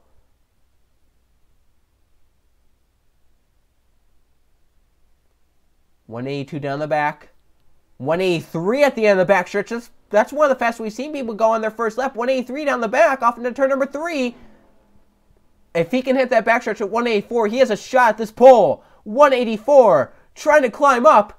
What's it going to be for this first lap? They've picked up about 4 tenths, 3 tenths to 4 tenths every first lap. From second lap to the stripe, it's a 48.511. I don't see it being good enough to get to the pole, but you never know. 189 off into turn number 1. Trying to get up to 190. I don't see it being a pole lap. I don't see it being a top 4 lap, honestly. I don't think he's going to pick up half a second, but you never know. Down the backstretch, 182. That's a really slow first lap than what we were really expecting. He went 183 down the back. That's not really bad for a first lap. He almost picked up to 184 here down the back on his second lap, and it's not looking like it's going to be underneath the 48 second. It looks like it's going to be about 48.0. He's picking it up through 3 and 4, and off of 4. Could be a top 10 start for Benny Watson. Could be a top 5 start in the duels. Checkered flag for Watson. It's a 48.117 on his lap time. 48.117 for Benny Watson. That is a shock after that. I thought that first lap he was going to have something for them, but my gosh, something must have happened there. Yeah, it looked a lot faster than it really was, so got me hyped up for nothing. Well, next down track, Derek Hamill in the 55. We'll see what he can do. His teammate in the 15, Taylor Brian Price, ran a 48.115, right around what Watson ran.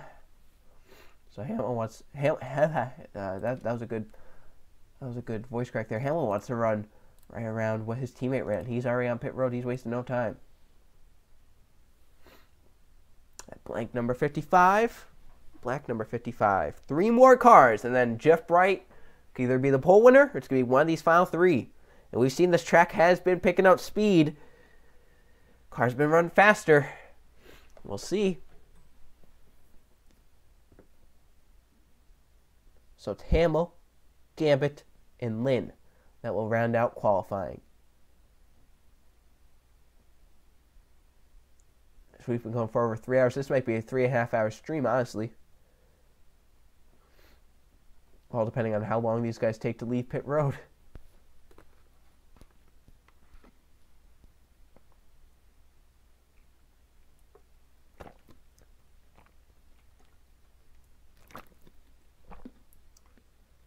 He's waiting. Jay Jefferson's back. He didn't really miss much. I don't remember what he left, but Benny Watson just put down 48.117. Lloyd ran a 48.113. I don't remember if you were there for that. But Watson ran a pretty good lap. It looked like it could have been a top 4 lap, but something must have been wrong with some other part of his lap. Hamill may be waiting for that helicopter again. Well, you're locked into a top 10 starting spot for now until the duels. And Derek Hamill, here he comes off the pits. He's going to start his qualifying lap. We'll see how he does. Can he put a lap time down in the low 48-second bracket?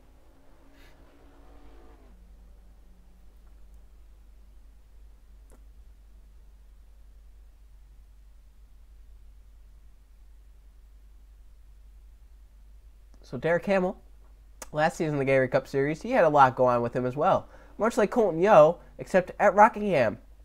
Derek Hamill went out, was leading at the white flag, the lap car, the 24, hit the wall on top of him, came down, and wiped the 34 out, giving the win to Justin in the 9. Hamill then went into the All-Star Open to race win to the All-Star race. I believe he made it in because he was the second He was second place in that. And then he made the chase by the skin of his teeth because Hanley and some others had some problems. Hamill made the chase. He didn't really do much there, but he was a part of that 12-car chase. You know, he could do better here this season than that 55. He's come to take the green flag. His speed at the line will be 182. That's a little bit slower than what we've been seeing here as of late. So it might not be a great lap for the 55 of Derek Hamill as he races through 1 and 2. Yeah, this has been a lap that we saw kind of towards the middle of qualifying. It's going to be about 179 right here as it comes off the corner. I don't see it being a great lap.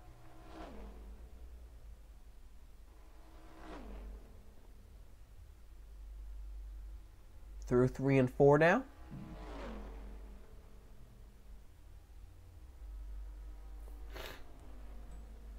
And off of 4, Derek Hamill.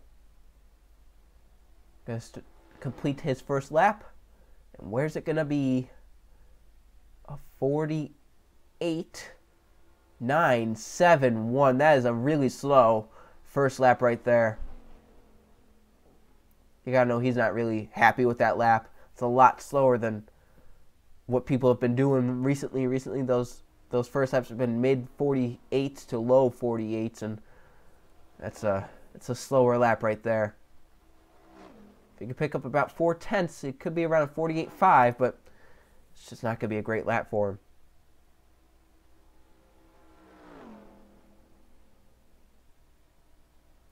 Well, through 3 and 4. To complete his second lap, which will be the faster one, Hamill into the tri-oval. It's going to be somewhere mid 48s. It's going to be a 48.560 for Derek Hamill. 48.560. That's going to put him towards the back of the pack, most certainly. And now we're down to the final two. Then there was two. John Gambit and Griffin Lynn are next to go out. These two are going to put everything out. They're going to leave nothing behind. They're going to want to get out there. They want to get a front row starting spot. Right now, the two that have been on the front row for most of this session, they are on the front row still. Jeff Bryant, the 5 with the 47.742, and Jake West with the 47.804. Can anyone beat those two? That's the teammate to the 78 Jay Jefferson, John Gambit. Jefferson ran a 48.048, which puts him inside the top 10. So we'll see what Gambit can do. All these 7s, you think? Maybe a little bit lucky here for these drivers. Gambit and Lynn. Last two to go out. Both 777s. If you add those, put them together, I guess you don't really add them. And Gambit wasting no time. He's leaving the pits.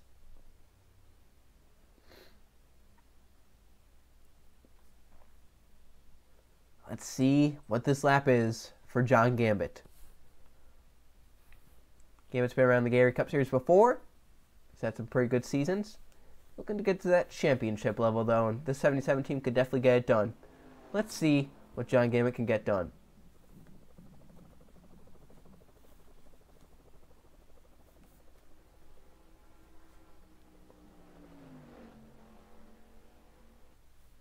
I think that was a pretty good exit off the pits.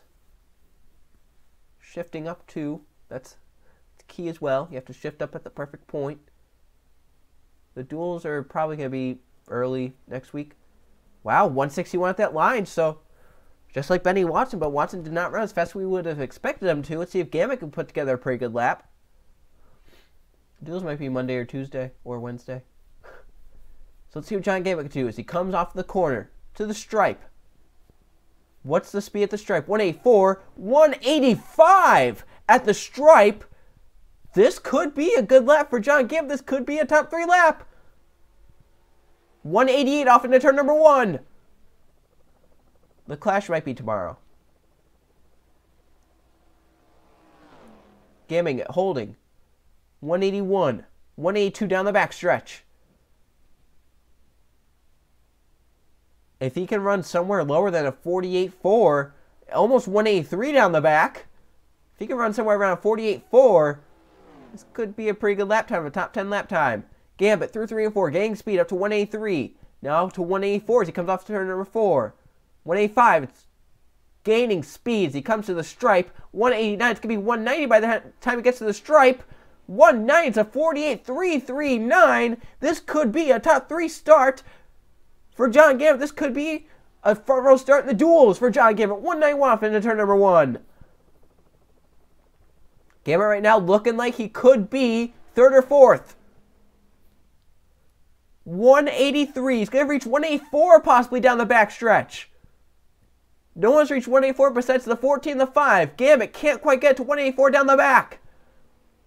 It doesn't look like it'll be a front row run. It's going to be a second row run, it looks like, though.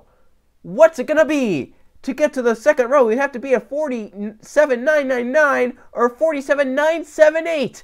To the stripe, Gambit's second lap is going to be a 47.947. That puts him second, or third, excuse me. That puts him third and on the second row and on the outside of the front row for the start of the duel. 47.947 for John Gambit. What a great lap time there. And then there was one. Another 7. And the guy with the most hype coming into the season, Griffin Lynn in the 7, will be your final qualifier for the Daytona 500. The 42nd car to go out. And he knows there's still speed in the racetrack with what Gambit just ran. He has to beat Jeff Bright's lap time, which was down to 47.7s. A 48.8 would get him on the front row. Can Lynn do it? He's already on pit road. He's ready to go. To get the pole, Griffin Lynn would have to be a 47.742. To get on the front row, he'd have to be a 47.804. The defending champion, Griffin Lynn, will take the racetrack in the number 7 car. He won the championship due to consistency last season. He didn't win a bunch of races. I believe he only won 1. But he was consistent throughout the chase. And he won the full season standings, and he won the chase standings as well. Got Griffin Lynn a championship in the Gatorade Cup Series, and he's back with the same team, same sponsor. He's looking for another W. He's looking for a Daytona 500 pole. But can he get it? Jeff Bright, you know, he's anxiously waiting. Jake West has got to be anxiously waiting. We got information that Jeff's first up was a 48.148. You got to know, if you're going to be anywhere near the pole, you have to run around a 48.15. This is going to be a good fight to the pole. Can Griffin Lynn get the pole at Daytona? We're about to find out. Jeff Bright waiting anxiously. He wants that Daytona 500 pole. Jake West wants to start in that front row. Griffin Lynn just wants more bragging rights heading into season number 7. And that 7 car, it's a lot of 7s, as I mentioned. John Gambit with that double 7. Griffin Lynn with the 7, season 7. Griffin Lynn, how does he do in Daytona 500 front row qualifying? We're about to find out. As he leaves pit road off of 2. That 47.742 looming large. Lynn about 160 once he reached that stripe. I don't think it'll be good enough.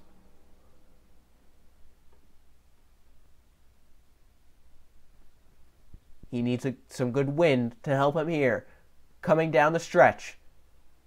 Into the tri-oval. The speed at the line for Griffin Lynn is going to be 183, 184. Lynn.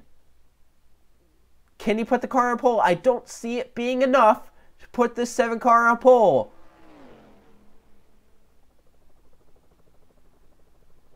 Through 1 and 2. Down the backstretch down to 180. Up to 181. I don't see it being enough for the pole. Griffin Lynn. How's this final lap and a half go for him?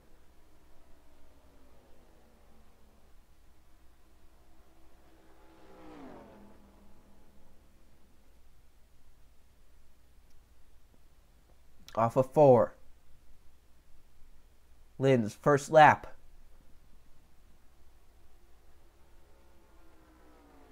We have 48.618. 189 across the stripe. He gets up to 190 down the front stretch. This could be somewhere down near a 48.2, but I don't think it's going to be the pole lap. It looks like Jeff Bright is going to be your pole sitter for the Daytona 500, as long as he can make it through his duel down the backstretch. Let's see how Griffin Lynn does.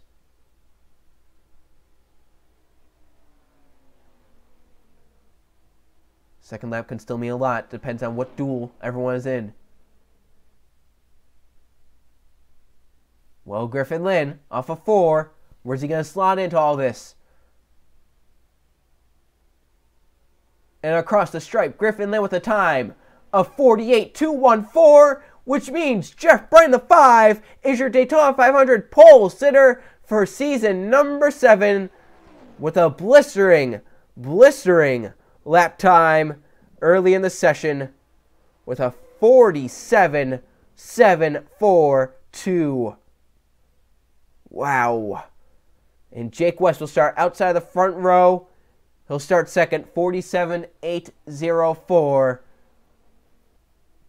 Third place, Sebastian Kukulan with a 47.978, and Dale Lightning with a 47.999. Or excuse me, John Gamble will be third with the 47.947. Sebastian Kukulan third with the 47.978, and Dale Lightning with the 47.999. They will be your front 5 starters, and the only drivers that started inside